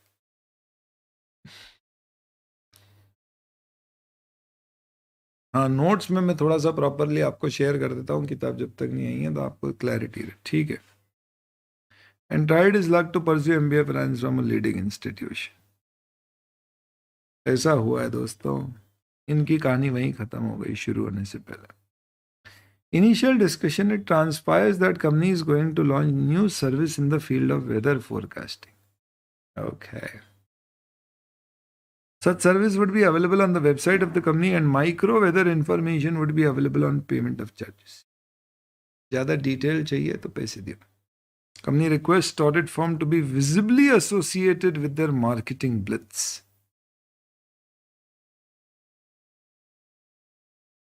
तो मार्केटिंग जो हवाबाजी कर रहे हैं उसमें हम चाहते हैं ऑडिटर भी दिखे. Assume firm chooses to accept the offer and writes to previous auditor Walker and Company. आपने माना है कि भैया नई फर्म ने ऑडिट एक्सेप्ट किया और एक्सेप्ट करते हैं तो पिछले ऑडिटर को कम्युनिकेट करना अनिवार्य होता है कि भाई ये ऑडिट में ले रहा हूँ, कोई तेरी दिक्कत तो नहीं. To advise whether there exists any professional reason for them not to accept the proposed offer. However, Walker did not reply to the request of Das and Company. तो उसकी जवाबदारी है जवाब देने की, नहीं दे तो फिर हम हमारा ऑडिट शुरू करें. During preliminary discussion, it also became known that the said company has acquired all shares of another company. Under relevant provisions of law, financial statement of both company are to be consolidated and audited. Despite this knowledge, the Hasan company failed to advise their client regarding audit of consolidated financial statement. उन्होंने कोई company के सारे share खरीदे थे, CFS बनाने की जरूरत थी, ऑडिटर ने बताया ही नहीं उनको, जबकि उसको पता था कि भैया ये बनाने की जरूरत है.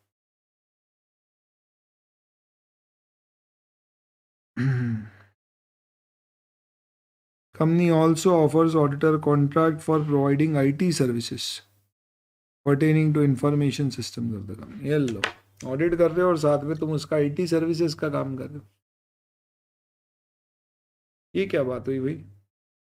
आप ऑडिट करते हो तो आप मेकर चेक करना बनाओ. अगर आप क्या करोगे, कंपनी को IT सर्विस दोगे और ऑडिट करोगे तो आप इंडिपेंडेंट ही नहीं रहोगे. क्यों? क्योंकि आपके ऊपर आ जाएगी सेल्फ रिव्यू थ्रेट. याद करो. अब आपको कुछ जवाब देने. पहला,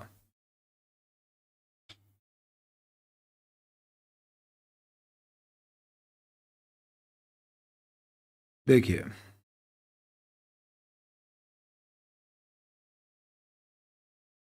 considering discussion about Sukanya and Sushant, which of the following statement is most appropriate? Above discussion is irrelevant in the context of proposed offer. सही बात है भैया. अब सुशांत रिया का क्या था, उससे क्या, सॉरी सुशांत सुसन्या का क्या relevance? Proposed offer should be accepted by the firm. Team may have been headed by CA Sukanya for better coordination and result. Proposed offer should be accepted. Team may be headed by a different partner of the firm. ये सबसे सही रहेगा कि आप accept कर लो, क्योंकि ऐसा कोई इंडिपेंडेंस इशू नहीं है, सिर्फ साथ में पढ़ते थे. बट बेहतर highest standard of independence follow करना है तो हेड सुकन्या की जगह किसी और से करवा लो. मैटर बहुत ही छोटा है. To be reported by Sukanya to other partner. ठीक है. डी भी ठीक है. C most appropriate. हमसे ये नहीं पूछता करेक्ट एंड करेक्ट क्या है. Most appropriate C. Keeping in view request of the company to be visibly associated with company's new services, identifying which type of threat is being faced by the firm. क्या गया भैया, कौन सी तरह की threat है? तो जो बोल रही थी ना, हम मार्केटिंग करेंगे और आप क्या करना, हमारी मार्केटिंग में हमारे साझेदार बनना. तो देखो दोस्तों, तुमको क्लाइंट का प्रमोशन नहीं करना है. अगर तुम करोगे तो तुम क्लाइंट के एडवोकेट कहलाओगे. इसे कहते हैं advocacy threat.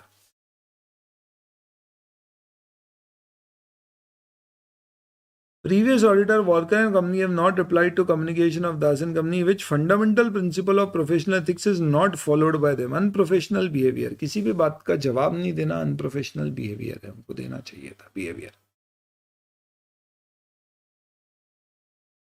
Das and Company have failed to advise the company regarding audit of consolidated financial statement, which fundamental principle of professional ethics is violated by Das and Company. तो अगर आपको पता था और नहीं बताया तो ये इंटीग्रिटी इशू.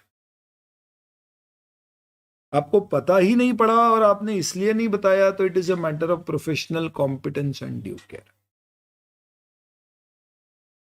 तो यहाँ पे ऐसा नहीं है कि मैंने कोई चीज जान करके छुपाई है या कुछ है, केयरलेसनेस बोल सकते हैं अपन इसको एट बेस्ट। तो फिर हम यहाँ पे क्या बोलेंगे, professional competence and due care वाला इशू है। क्योंकि आपको आइडियली बताना चाहिए, देखो हमें ये नहीं बताना है कि भैया आप ये बनाओ, पर हमें ये तो बताना है कि हम ऑडिट करेंगे तो क्या होना चाहिए, हम इन दोनों का ऑडिट करेंगे। Which of the following statement is most appropriate regarding providing offer of work of IT services? Self-review threat. C, D, B.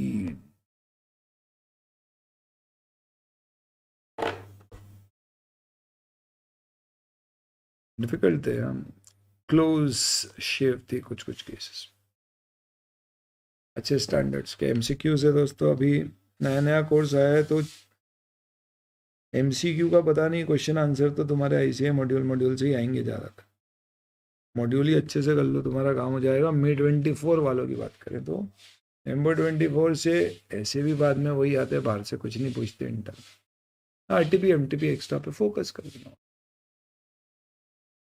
है ना, बढ़िया। ऐसे ऐसे एकदम हलवा नहीं है कि बिना पढ़े अपन एकदम ऐसे दे पाएंगे, एक्चुअली स्ट्रांग होंगे तो आंसर। नाइस। चलिए दोस्तों, अब आप कुछ कहना चाह रहे हो तो कहो, नहीं तो फिर मैं आगे बढ़ रहा हूँ।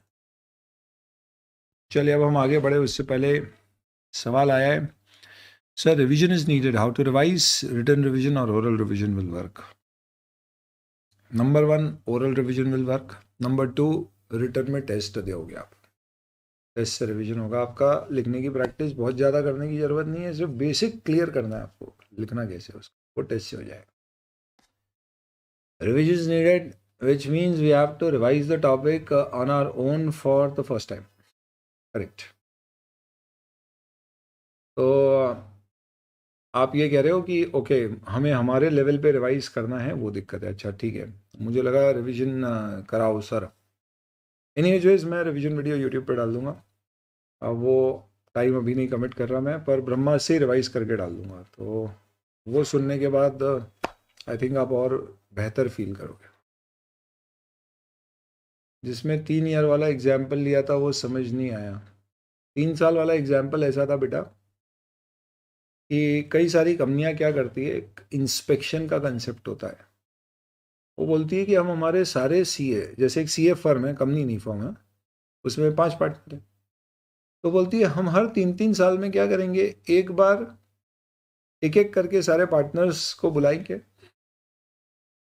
और कोई हमारा लीडर होगा या बाहर से कोई एक्सपर्ट को बुलाएंगे और उसको बोलेंगे कि उसने जो पिछले 3 साल में ऑडिट किए ना, उनके काम का एक बार रिव्यू कर ले, कैसा किया, और उनको फीडबैक दे दे ताकि आने वाले समय में और बेहतर कर सके। रिव्यू ऑफ परफॉर्मेंस, एम्प्लॉय का परफॉर्मेंस रिव्यू नहीं होता, साल भर तुमने काम किया तो तुम्हारा एक रिव्यू होगा, मीटिंग होती है, अप्रेजल होता है, कैसा काम किया, क्या किया, फीडबैक दिया जाता है। तो ऐसे ही पार्टनर्स भी अपना काम रिव्यू करवाते हैं, वो दूसरे पार्टनर से या किसी से, तो ये ऐसा हो सकता है, पर ये आपके इंटर के सिलेबस में कहीं पर भी नहीं है। तो ये इंस्पेक्शन कहलाता है, इंटरनल इंस्पेक्शन, अपन खुद ही अपने काम का क्या कर रहे हैं, इंस्पेक्शन करवा रहे हैं ऐसा। प्लस पीयर रिव्यू, प्लस वो जो मैंने आपको क्या लिखवाया था, एक क्वालिटी रिव्यू, वो भी तुम्हारे सिलेबस में नहीं है, मैंने सिर्फ तुमको नॉलेज के लिए दिया है। क्यों? क्योंकि जस्ट इन केस कभी तुमको देखने में वो शब्द आएगा, देखना तो तुमको पीयर रिव्यू एटलीस्ट आएगा, तुमको ध्यान में। डॉक्यूमेंटेशन वर्किंग पेपर 7 साल तक, या कोई दूसरे लॉ में ज़्यादा रखने की रिक्वायरमेंट है तो फिर वो, ऐसा कोई अभी तो लॉ है नहीं अपने ध्यान में, तो 7 साल तक रखना है। और बताइए, कुछ है तो आराम से पूछिए। सबसे पहले हाँ, फर्स्ट टाइम एक रिवीजन खुद से करना बहुत जरूरी है दोस्तों, क्योंकि मैं एक बात बताऊं, थ्योरी ऐसी चीज होती है जो कितनी बार भी तुम सुन लो, यू विल फॉरगेट इट। खुद से करोगे तो याद रहेगी। हाँ, बट ये अभी इतना होना चाहिए कि जब तुम खुद से करो तो कोई भी ऐसा टॉपिक नहीं आना चाहिए जिसको तुमको समझ नहीं आ रहा है कि यार ये क्या लिखा। अगर वैसा हो गया तो तुम जंग जीत गए बेटा। याद बात तो मैं सब करा दूंगा, अभी याद रखने पे फोकस मत करो, याद सब करा दूंगा A to Z, चिंता ही मत करो तुम, इसकी परेशानी मत हो। वो रिवीजन से अपन सब मैनेज कर लेंगे, उसमें मैं IT टूल्स यूज करूंगा आपके लिए, वो छोड़ दो आप। अभी आप इतना ध्यान रखो कि आपको एक एक पन्ना, एक एक पॉइंट, उसका कंटेंट सब कुछ समझ आ रहा है, सारी टर्म समझ में आ रही है, MCQs आपसे परफेक्टली बन रहे हैं, उसमें कोई दिक्कत नहीं आना चाहिए। थ्योरी आंसर लिखते तो 2 पॉइंट कम आते, वो रिवीजन का खेल है। यही आंसर में पॉइंट आना चाहिए थे, ये समझ में आना चाहिए। उसमें भी थ्योरी क्वेश्चन में 10 में से 1-2 क्वेश्चन में ऐसा हो सकता है कि यार आप सोच रहे थे ये आएगा ये आएगा, वो थोड़ा बहुत इंस्टीट्यूट की भी रहती है, वो लिख के ये अपना आंसर डाल देता है जबकि दूसरा भी करेक्ट है। तो 10-20% थ्योरी वाले क्वेश्चन में ऊपर नीचे हो तो परेशान मत होना, कॉन्फिडेंस लूज मत करना, ये सब चलता है, होएगा, ठीक है ना। अपने को ऑडिट में 100 में से 100 लाने भी हो तो नहीं आते, मैंने तो नहीं देखे आज तक कभी, इसलिए ना ज्यादा परेशान नहीं होना उस पर, वैसे मत सोचो। पर्सपेक्टिव सही रखोगे ना दोस्त तो खुश रहोगे। People who try to be perfectionist are normally living a sad life. पर सर आप तो बोलते हो 99 इज नॉट इनफ, एफर्ट्स का 99 इज नॉट इनफ। एफर्ट आपको 100% डालना है दोस्तों। इसका मतलब जब भी आपको लगे हो गया, आपको ये सोचना है कि यार 1% और बाकी है तो वो करेंगे। जिम जाते हैं ना दोस्तों, तो जो शुरू के 10 बार डंबल उठाते हैं उससे बॉडी नहीं बनती है, जो 20 बार उठाते हैं उससे नहीं बनती है, 30 बार उठाते हैं उससे नहीं, वो जो आखिरी के सेट लगाते हो ना तुम, उससे बनती है। तो आपके मसल उससे टोन होते हैं, समझ रहे हो आप। बड़ा सा पत्थर तोड़ रहा था, एक बार में हथौड़े पे हथौड़े मारे जा रहा था और गिन रहा था 1 2 3 4, 99 बार मैंने मार दिया, पत्थर नहीं टूटा। मैंने बोला 99 इज नॉट इनफ, टूट गया। इसका मतलब क्या है कि शुरू के 99 अटेम्प्ट फेल, सीधे 100वीं बार वाला ही मार देना था। का मतलब ये दोस्तों, कई बार चाबी के गुच्छे की आखिरी चाबी से ताला खुल जाता है। तो हताश नहीं होना कभी, एफर्ट डालते रहे। एफर्ट, सिर्फ 2 शब्द अपने जीवन में फिट करके रख लो, हार्डवर्क और डेडिकेशन। इसके बाहर तुमको कोई मोटिवेशन नहीं चाहिए। तुमको फालतू लगेंगे, अगर लगे तो इसके 2 के बाहर सोचना बंद कर दो। हार्डवर्क, डेडिकेशन, बस, कुछ नहीं चाहिए। मेहनत में पीछे नहीं हटना और डेडिकेशन पूरा। मेहनत का मतलब ये नहीं कि सुबह से शाम तक लगे हुए, ये मेहनत नहीं होती है, बेवकूफी होती है, बेवकूफी। मेहनत का मतलब है जितनी जरूरत उतनी मेहनत। अनलिमिटेड वर्क, हार्ड वर्क नहीं बोला मैंने, हार्ड वर्क जितना जरूरत होता है। मेरा ये कंटेंट है, मुझे ऐसे पढ़ने का है, ये कवर करने का है, मैं एफर्ट डालूंगा, रोज का रोज पढ़ूंगा। जब पढ़ूंगा पूरे डेडिकेशन के साथ पढ़ूंगा, आ जाए कितने नोटिफिकेशन कॉल, मुझे कोई फर्क नहीं पड़ेगा, डेडिकेटेड हो। उघार आएगा तो भी पढ़ूंगा, इतना है कि पढ़ सकता हो। तो ये हार्डवर्क है, ये अपनी इच्छा नहीं हो रही है फिर भी कर रहे हैं, ये कहलाता है हार्डवर्क। अलग अलग लोग अलग अलग परिभाषाएं देते हैं, तो स्मार्ट वर्क का जमाना है बेटा। Smart work hard work opposites नहीं है एक दूसरे के, वो अलग चीज। स्मार्ट वर्क का मतलब ये है कि अपने को हम्माली नहीं करना है, स्मार्टली काम करना है, जो कि गलत नहीं है, पर काम तो करना है ना, वो वाली चीज। चलिए यहीं पर बापूजी के प्रवचन की समाप्ति होती है और अब बनाते हैं हमारे अगले चैप्टर पे, चैप्टर नंबर 2। ओके, ओरली पढ़ने से रिक्वायर हो जाए, याद हो जाएंगे या लिखना पड़ेगा?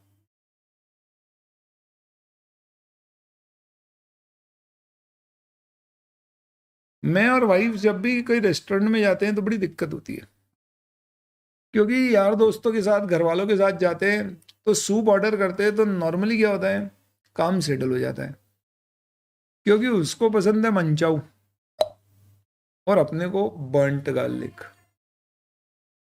अब क्या होता है, कहीं जाते हैं तो कहीं ना कहीं सेटल हो जाता है, कोई गार्लिक वाला मिल जाता है, क्योंकि सूप तो 1/2 करके पीते होगे, और उसको भी कोई मंचाऊ शेयर करने वाले मिल ही जाते, तो 1/2 हो जाता है। पर 2 लोगों में बड़ी दिक्कत होती है, एक बार उसे कॉम्प्रोमाइज करना है, एक बार मुझे कॉम्प्रोमाइज करना है, या पूरा पूरा ऑर्डर कर दो, क्या फर्क पड़ता है, थोड़ा खर्चा बढ़ जाएगा। तो अगर आप मुझसे ये सवाल पूछ रहे हो कि सर ओरली पढ़ने से याद हो जाएगा या लिख लिख के ही होएगा, तो ये डिपेंड करता है बेटा, हर किसी की याद करने की अलग अलग तरीके और अलग अलग बेसिस होते हैं। आपने बचपन से आदत डाल रखी कि आपको लिख के याद होता है, आप उसे फॉलो करो, कोई बुराई थोड़ी ना है। आपको देखो आपको कैसे याद होता है, आप वैसे करो। अरे लिख के याद करने की अगर तुम्हारी आदत है तो इससे अच्छी कोई आदत नहीं, वो तो बेस्ट है। उसमें बस टाइम बहुत लगेगा तुम्हारा, पर एकदम पुख्ता तैयारी होती है। क्योंकि जब अपन लिखते हैं ना दोस्तों, तो एक बार वापस से अपन पूरी चीज को लिखते समय सोचते भी है। बोलते समय आदमी क्या करता है, बोलना सोचना पैरेलली चलते रहता है, आदमी रुक नहीं पाता उस समय, प्लस माइनस भी होता चलता है। पर लिखते समय उसको कुछ भी गलत लगाओ, देखिएगा अच्छा ये ऐसा, मैं ऐसा सोच रहा था, वो इंप्रूवमेंट ज़्यादा बेहतर होता है।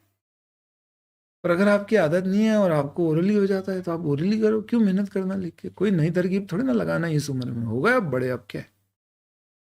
नहीं सर हम करना चाहते हैं, करके देख लो, एक चैप्टर में ओरली याद हो रहा है, बढ़िया है, नहीं हो रहा है तो नोट्स बना लो। पर कोई भी चीज़ करो ना तो ऐसी करना जो सस्टेन कर पाओ। पहले ही दिन जिम गए और बहुत सारे डंबल उठा लिए और ओवरडोज कर दी, तो फिर समझ में आ गया, फिर साल भर तक जिम नहीं जाना है। वो 3-4 दिन 5 दिन ऐसे यूं खराब भी होना है, बोले ऐसे यूं तन के तो चल रहे हैं। चलिए, सार्थक बापू के प्रवचन यही समाप्त होते हैं, और इसी के साथ अब हमारा अगला टॉपिक शुरू करते हैं। बच्चे ने बोला सर आज नया टॉपिक शुरू मत करो, 2 चैप्टर हो गए, उसको रिवाइज करना। नहीं नहीं बेटा, अपने को करना पड़ा, अभी मैं हार्ड वर्क की बात कर रहा हूँ और अभी तुम ऐसी बात कर। आ जाओ। लिखने में टाइम ज़्यादा लगता है, वो प्रॉब्लम है, बहुत बड़ी प्रॉब्लम। कुछ बच्चे फ्लैश कार्ड बनाते, छोटे छोटे ऐसे कार्ड बना के पूरे नोट्स बना देते। क्या होएगा, इंटर में फिर भी चल जाएगा, फाइनल में गारंटी मेरी कर ही नहीं पाओगे, कोर्स इतना भयंकर हो जाएगा। तो ठीक है, इंस्टीट्यूट ने थोड़ा कम कर दिया, कोर्स पेपर कम कर दिया, फिर भी नहीं हो पाए। तो तुम्हें लगे तो एक चैप्टर में एक्सपेरिमेंट करके देख लो। चलिए आइए, auditor's responsibility to plan and audit of financial statements. क्या डिस्कस कर रहे हैं अपन? चैप्टर नंबर 2, जिसके अंदर क्या क्या पढ़ना है अपने को, ऑडिट स्ट्रैटेजी, ऑडिट प्लानिंग और ऑडिट प्रोग्राम की है। ये ऑडिट स्ट्रैटेजी, प्लानिंग और प्रोग्राम, अरे मेरे भाई कुछ नहीं है, ये बेसिकली ये समझ लो तुम कि ऐसे 300 का कंटेंट है इसके अंतर्गत, जो बोलता है कि आप ऑडिट शुरू करोगे तो आपको पहले स्ट्रैटेजाइज करना है, फिर प्लान बनाना है, और फिर डिटेल में प्रोग्राम बनाना है। प्लानिंग से क्या फ़ायदे होते हैं, चलो आज वही डिस्कस कर लेते। तुम बताओ प्लान बनाओगे तो क्या फ़ायदे होंगे? छोड़ो थ्योरी है क्या समझाना तुमको, बचपन से प्लान बना रहे हो, बिजनेस स्टडीज से पढ़ते आ रहे हो, मैं तो तुमको रट्टा लगवा देता हूँ। Why planning and audit is necessary. आप इसके लिए निमोनिक यूज़ करना चाहें तो कर लीजिए। निमोनिक के लिए अपन एक स्पेशल कलर रख लेते हैं, हा violet, violet colour for mnemonic, dark violet कर दो सर। क्या है?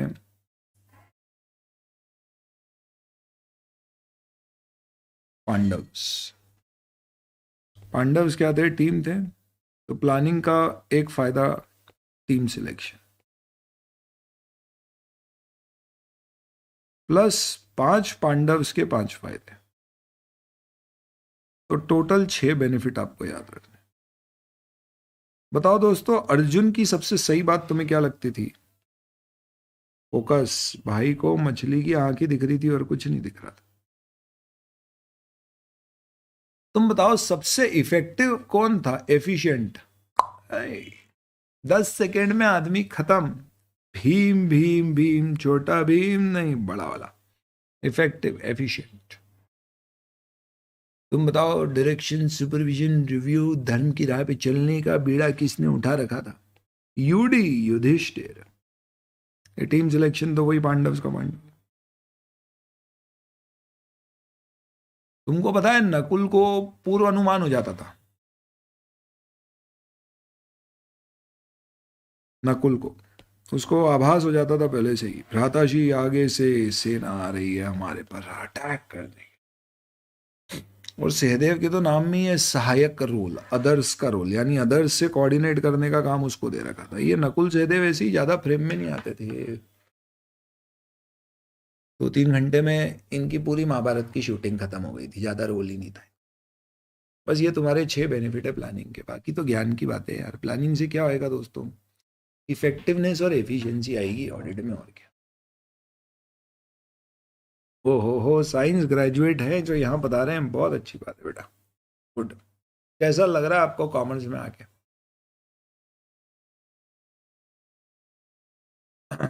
अकाउंट्स पढ़ के कैसा लग रहा है आपको? क्या पढ़ रहे हैं आप, जहाँ भी पढ़ रहे हैं?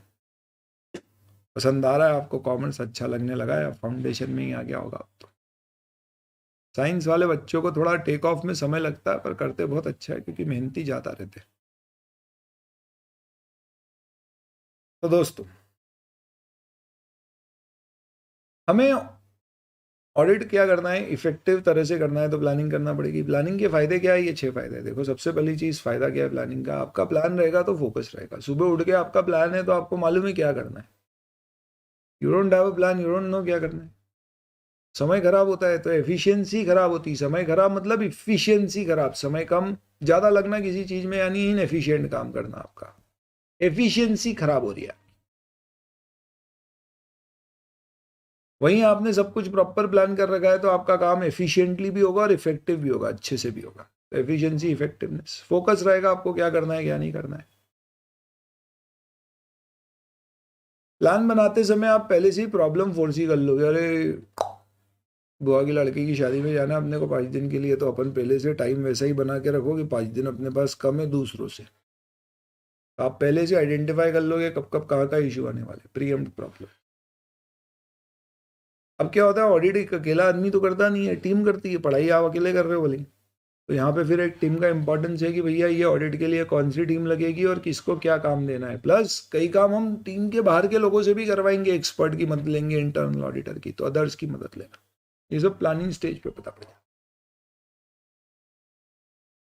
और प्लान बनेगा तभी हम टीम को सुपरवाइज कर पाएंगे। जब टीम को बताया है कि ये करना है, तभी तो अपन उसको सुपरवाइज कर पाएंगे कि वो ये कर रहा है या नहीं।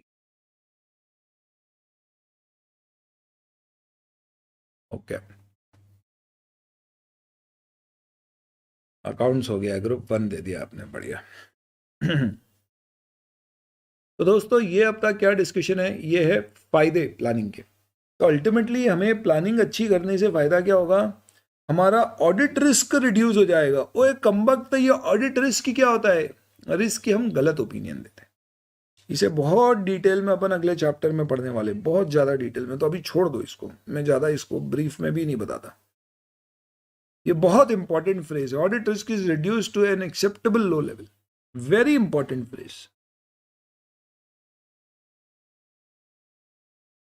हमें रिस्क को एक्सेप्टेबल लेवल तक रिड्यूस करना, अगले चैप्टर में पढ़ाऊंगा।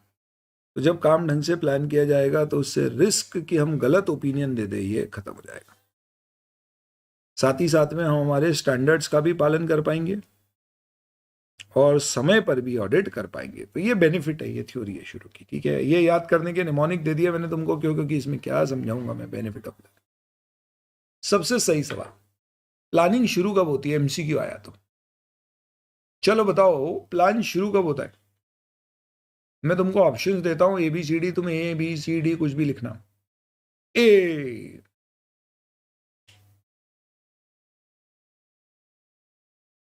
ऑडिट एक्सेप्ट करने के बाद। बी, इनिशियल ऑडिट एक्सेप्ट करके क्लाइंट से मीटिंग वीटिंग करके डिसीजन लेके एक बार वहां पे काम देख लिया क्या चल रहा है उसके बाद। सी, ऑडिट कर लेने के बाद। डी, पिछले साल का ऑडिट खत्म होने के बाद से। क्या है? अब इसका जवाब तुम ऐसे मत दो, मैं तुमसे दूसरी तरह से सही जवाब निकलवाता हूं। तुम बताओ, तुम पढ़ाई का प्लान कब शुरू कर दिए थे? इंटर की पढ़ाई का प्लान तुमने शुरू कब कर दिया था? इंटर की प्लानिंग पढ़ाई की।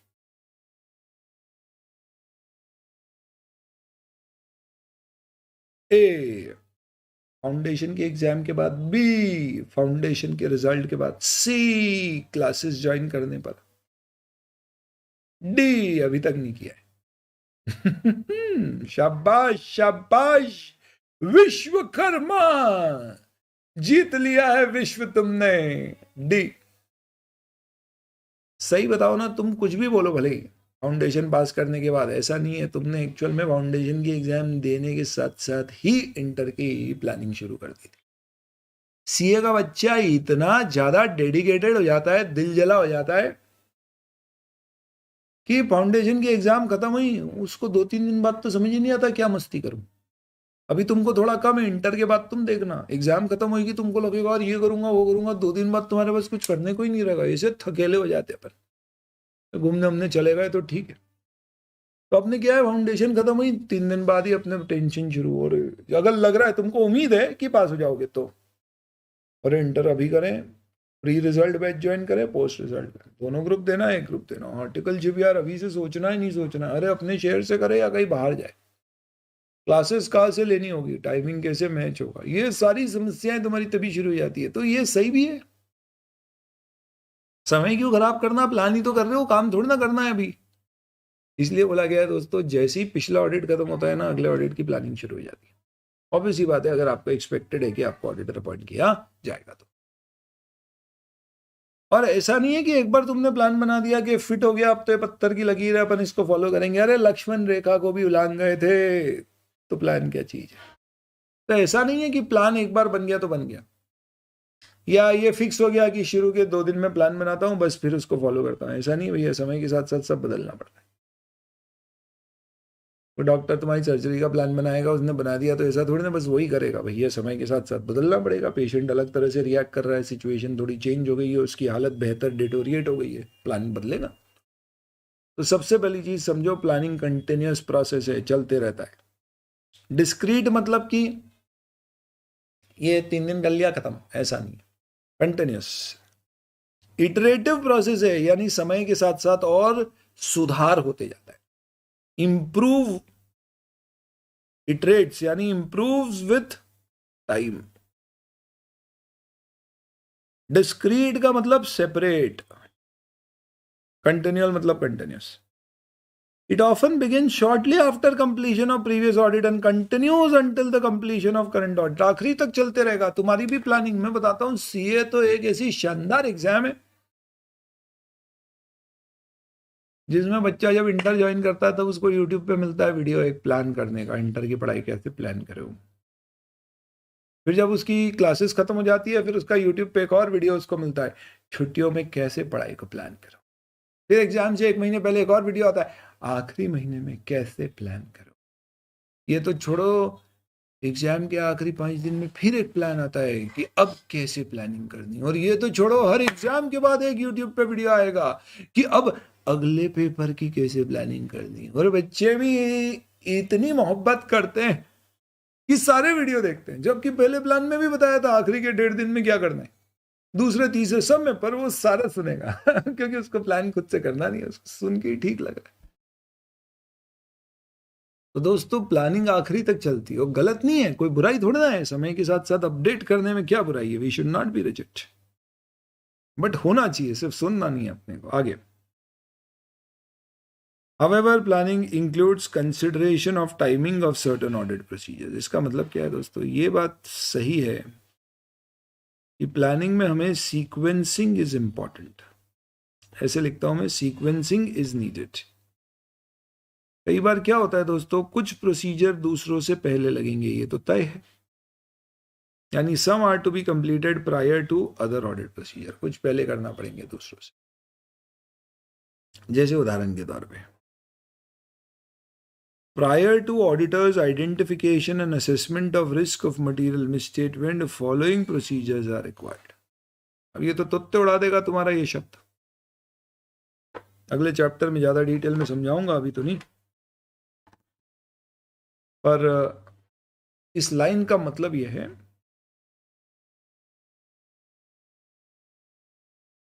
कि दोस्तों, अब जो ऑडिट होता है ना,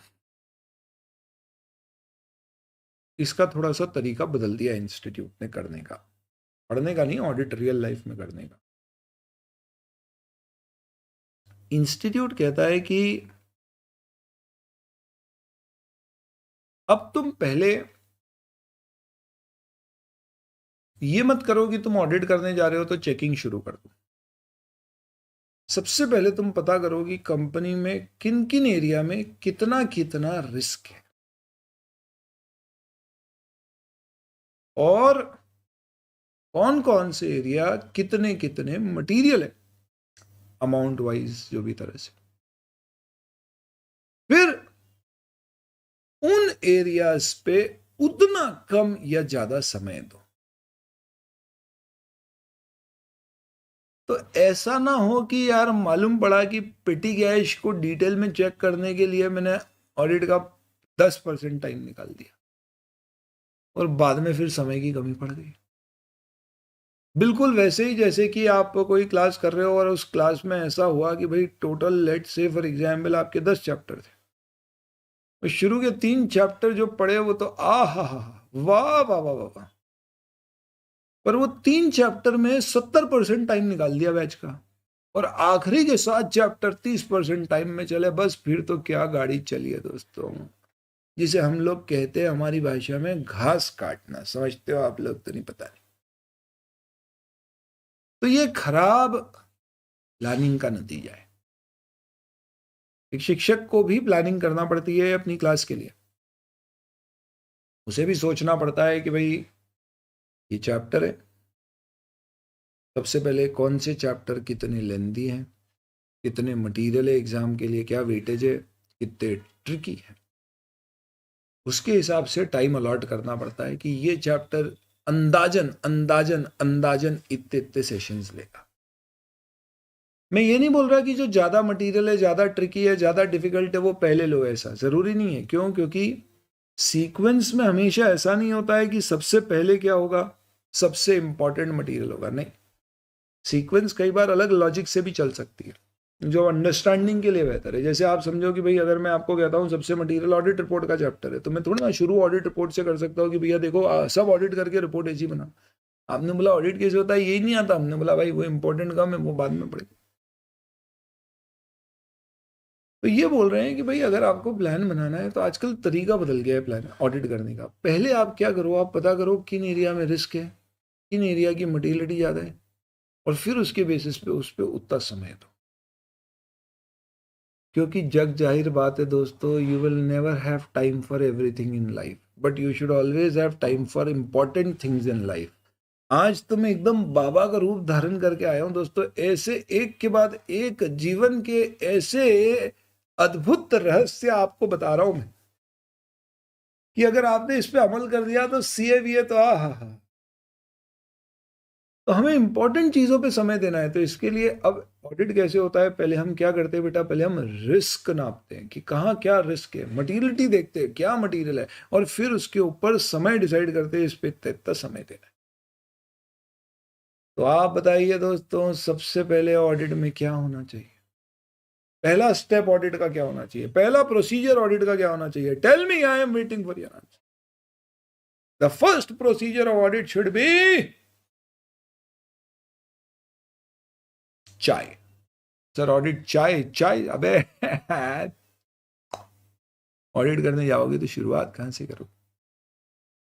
sir client acceptance engagement letter, very good, उसके बाद क्या करो?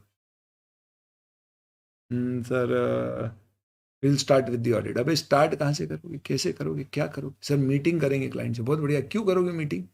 सर समझने के। क्या समझना है तुमको? कि सर क्या क्या बिजनेस है, कहाँ कहाँ ऑपरेशन है, कैसे कैसे काम है, पहले साल है ऑडिट का तो लास्ट ईयर क्या ऑडिट हुआ था, एनुअल रिपोर्ट, पिछले साल की ऑडिट रिपोर्ट, फाइनेंशियल स्टेटमेंट, ये सब पढ़ेंगे। बहुत बढ़िया बेटा, सही जा रहे हो। क्यों कर रहे हो ये सब? सर ताकि थोड़ी एंटिटी के बारे में हमें पता पड़े, और हमें पता पड़े क्या चीज़ें रिस्की है, क्या मटीरियल है, थोड़ा अच्छे से समझ में आएगा तो फिर प्लान अच्छे से बनेगा। वाह बेटा, बहुत बढ़िया। इसका मतलब जब भी तुम ऑडिट करोगे तो सबसे पहले तुमको क्या करना है, रिस्क असेस करना है। रिस्क असेस मतलब तुमको समझना है क्लाइंट को, और रिस्क असेस करने के लिए तुम्हें क्या करना पड़ेगा बेटा? तो ऐसे कहता है, ये एक उदाहरण है, सिर्फ एक एग्जाम्पल है कि टाइमिंग अपने को सेट करना पड़ता है। जैसे कुछ प्रोसीजर हो सकता है कि हमको दूसरों से पहले लगाना पड़े। एक एग्जाम्पल दिया है कि अगर तुम चाहते हो कि तुम्हें रिस्क और कहां पर मटेरियल गलतियां हो सकती है ये पता करना है, तुम इसे आइडेंटिफाई और असेस करना चाह रहे हो, तो मुझे बताओ रिस्क असेस करने के लिए, आइडेंटिफाई करने के लिए तुमको पहले क्या करना पड़ेगा? तुमको पहले समझना पड़ेगा कि कंपनी में मटेरियलिटी का मैं अमाउंट कितना फिट करूं। तुम्हें समझना पड़ेगा कंपनी पे कौन कौन से लॉ एंड रेगुलेशन लगते हैं। क्यों? क्योंकि कानून की भी एक बड़ी जिम्मेदारी होती है कि वो ऐसे कानून बनाए कि एंटिटी में रिस्क कम से कम हो। तुम्हें करना पड़ेगा थोड़ा सा रेशियो एनालिसिस, एनालिटिकल प्रोसीजर यानी रेशियो एनालिसिस, अभी इतना समझो, बाद में समझाऊंगा, जिससे तुम पता कर पाओगे ओ माय गॉड कंपनी के डेटर तो हर साल बहुत बढ़ रहे हैं, यानी कहीं ना कहीं कंपनी के फेक डेटर तो नहीं है, बैड डेट्स तो नहीं हो रही है, कंपनी बुक नहीं कर रही है, क्या बात है, कंपनी का स्टॉक बढ़ी जा रहा है, बढ़ी जा रहा है, कहीं ऑब्सोलीट स्टॉक तो इकट्ठा नहीं हो रहा है। ऐसा शातिर होता है ऑडिटर, कैसे एनालिसिस करके। एनालिटिकल प्रोसीजर से रिस्क असेस होता है, और भी बहुत सारे तरीके होते हैं रिस्क असेस करने के, अदर रिस्क असेसमेंट प्रोसीजर अगले चैप्टर में पढ़ेंगे। इसके कुछ एग्जाम्पल लिख देता हूं ताकि तुमको बस अभी समझ में आ जाए। Inquiries with management, inquiries with TCWG, inquiries with internal auditor of the company. या भैया इंटरनल ऑडिटर बैठ जा रहा, हमको बता तूने साल भर क्या क्या किया, कहाँ गड़बड़ निकली। ये सब चीजें करोगे तो ही तुमको रिस्क असेस हो पाएगा। तो तुमको ऑब्वियस सी बात है प्लान में ये चीजें पहले रखना है, बाकी की बात में। ये एक उदाहरण मात्र है और कुछ नहीं। तो रिस्क असेसमेंट प्रोसीजर क्या है, इसकी डेफिनेशन दी गई है। ये वो ऑडिट प्रोसीजर है जिन्हें परफॉर्म किया जाता है जिससे कि हमें अंडरस्टैंडिंग मिलती है एंटिटी की और इंडस्ट्री की, एनवायरनमेंट जिसमें वो ऑपरेट कर रही है, और कंपनी के कंट्रोल्स की। और ये अंडरस्टैंडिंग लेके आप आइडेंटिफाई और असेस कर पाते हो कि क्या रिस्क ऑफ मटेरियल मिसस्टेटमेंट है, फ्रॉड के कारण, एरर के कारण, फाइनेंशियल स्टेटमेंट या असर्शन। कुछ समझ नहीं आएगा अभी, नहीं थोड़ा बहुत आएगा, बाकी अपन अगले चैप्टर में कवर करेंगे, don't worry, to be discuss. लिख दो, वापस पढ़ाऊंगा मैं, वापस आ जाऊंगा, नहीं आया तुमको समझ में जब मैं उस चैप्टर में बताऊं तो बुला लेना मेरे।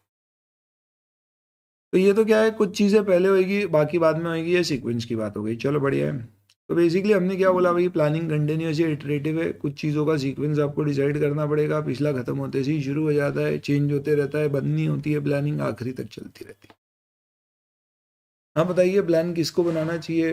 ऑब्वियस सी बात है, जो की टीम मेंबर्स हैं, जो एंगेजमेंट पार्टनर और सीनियर मेंबर है, वो आर्टिकल को डालोगे तो वो प्लान कैसा बनाएगा, वो ऐसा प्लान बनाएगा कि यार सैटरडे अपन वहाँ चलते हैं, संडे घूमने निकल जाए।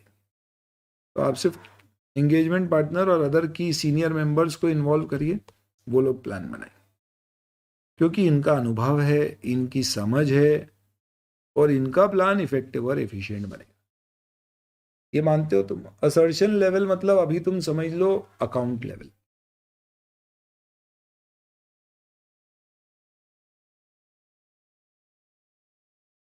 कोई चीज तुम्हारी पूरे P&L की बैंड बजा दे, बैलेंस शीट की बैंड बजा दे, जैसे कंपनी कैश बेसिस पे अकाउंटिंग कर दे, अलाउड नहीं होता कंपनी जाए, तो पूरे फाइनेंशियल स्टेटमेंट की बैंड बज गई।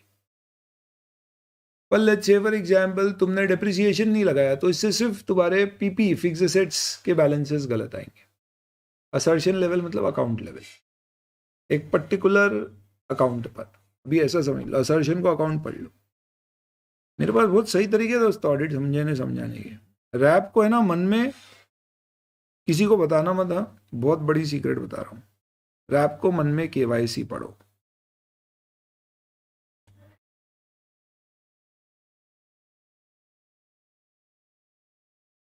रैप को मन में KYC पढ़ो। रिस्क असेसमेंट प्रोसीजर कुछ नहीं होता है, अपने क्लाइंट को पता करना होता है। KYC समझते हो था, दो योर क्लाइंट। तो ऑडिट करो उससे पहले उसकी जानकारी लो कि भैया ये आदमी को दे, कितना पुराना है, कब तक को दे, उधर को दे, कितने पिछले फाइनेंशियल्स कैसे रहे, प्रॉफिट्स कैसे रहे, इसके ऊपर कोई लांछन तो नहीं चल रहे, इसके ऊपर क्या क्या कानून लगते हैं, ऑडिटर की रिपोर्ट कैसी रही है। ये सब पता करने से अपन सिर्फ क्या कर रहे हैं, वो आदमी या उसके बिजनेस या उसके अंदर के कंट्रोल्स कितने रिस्की है। तो ये KYC में अपन एंटिटी भी पता करते हैं, एंटिटी के कंट्रोल्स की भी KYC करते हैं कि कंट्रोल क्या लगा रखे हैं, कैसे लगा रखे। मन में KYC पढ़ो, लिखना मत एग्जाम में, हो भूल के भी KYC, कोई मार्क्स नहीं मिलने वाले तुमको। इसलिए मैंने लिखा है, मन की बात है ये, आपस की बात है, किसी को नहीं बताना। रैप समझने में आखिरी तक कई बच्चों को समझ नहीं आता है, पर KYC समझ में आता है, और ये KYC है। एक्चुअल में US में जो स्टैंडर्ड्स होते हैं ना ऑडिट के, बहुत ही गजब होते हैं। वो सिंपल भाषा में, जैसे इंडिया हम थोड़ा क्या, हम UK गवर्नड है, UK में क्या होता है, बहुत ही परफेक्ट लैंग्वेज यूज़ होती है, अंग्रेजी ग्रामर बहुत। US में ग्रामर कोई यूज़ ही नहीं होती अंग्रेजी में, बस समझ में आना चाहिए बात, इतनी यूज़ होती है। तो US की जब तुम स्टैंडर्ड ऑन ऑडिटिंग पढ़ोगे ना वहाँ के, वो एकदम सटीक होते, वो ऐसी भाषा में लिखे होते जो यू दिमाग में ऐसे फिट हो जाते। वहाँ पे केवाईसी बोलते हैं कि ऑडिट करने में सबसे पहले हम क्या करते हैं, हम केवाईसी करेंगे, जिससे हमें पता पड़ेगा कंपनी, उसकी इंडस्ट्री और उसके कंट्रोल्स के बारे में, जिससे पता पड़ेगा क्या चीज़ों में रिस्क है, मटेरियल क्या क्या चीज़ें हैं, फ्रॉड कहाँ हो सकते हैं, एरर कहाँ हो सकते हैं। उसके बेसिस पे फिर अपन आगे अपने प्रोसीजर लगाए। तो इतना सिंप्लीफाई कर देते हैं।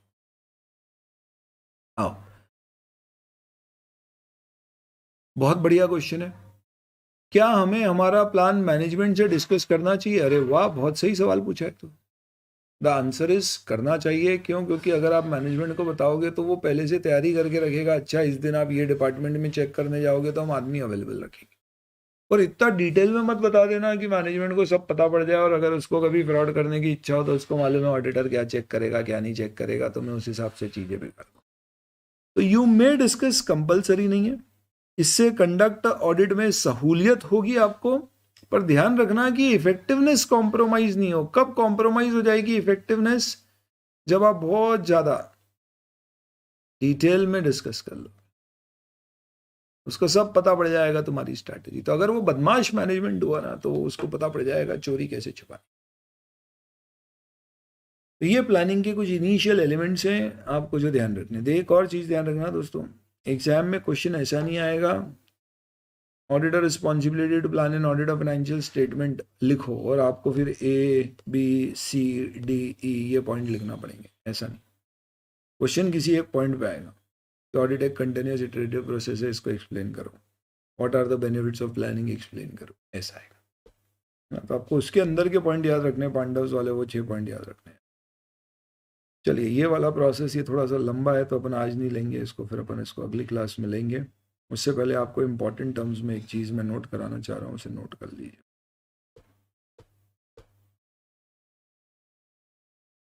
Communication with previous auditor.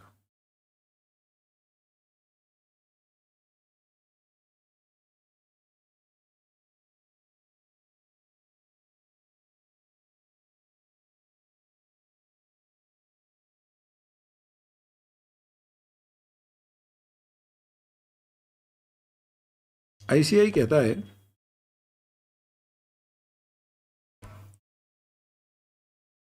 when a CA accepts audit of a client which was previously, इससे पहले, audited by another CA, then the incoming CA to communicate with outgoing CA, जो पिछला ऑडिटर था। इनकमिंग आउटगोइंग समझ में आ गया तुमको? ये सिर्फ ऑडिट में जरूरी है, सब में, एश्योरेंस वगैरह में नहीं, बाकी सब में।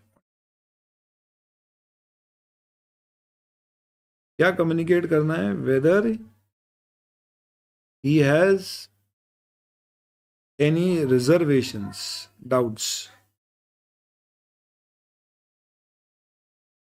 For incoming auditors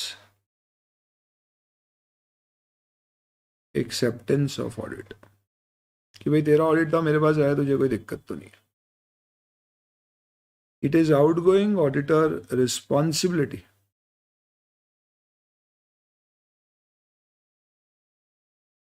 to respond in reasonable time. Else, incoming auditor is free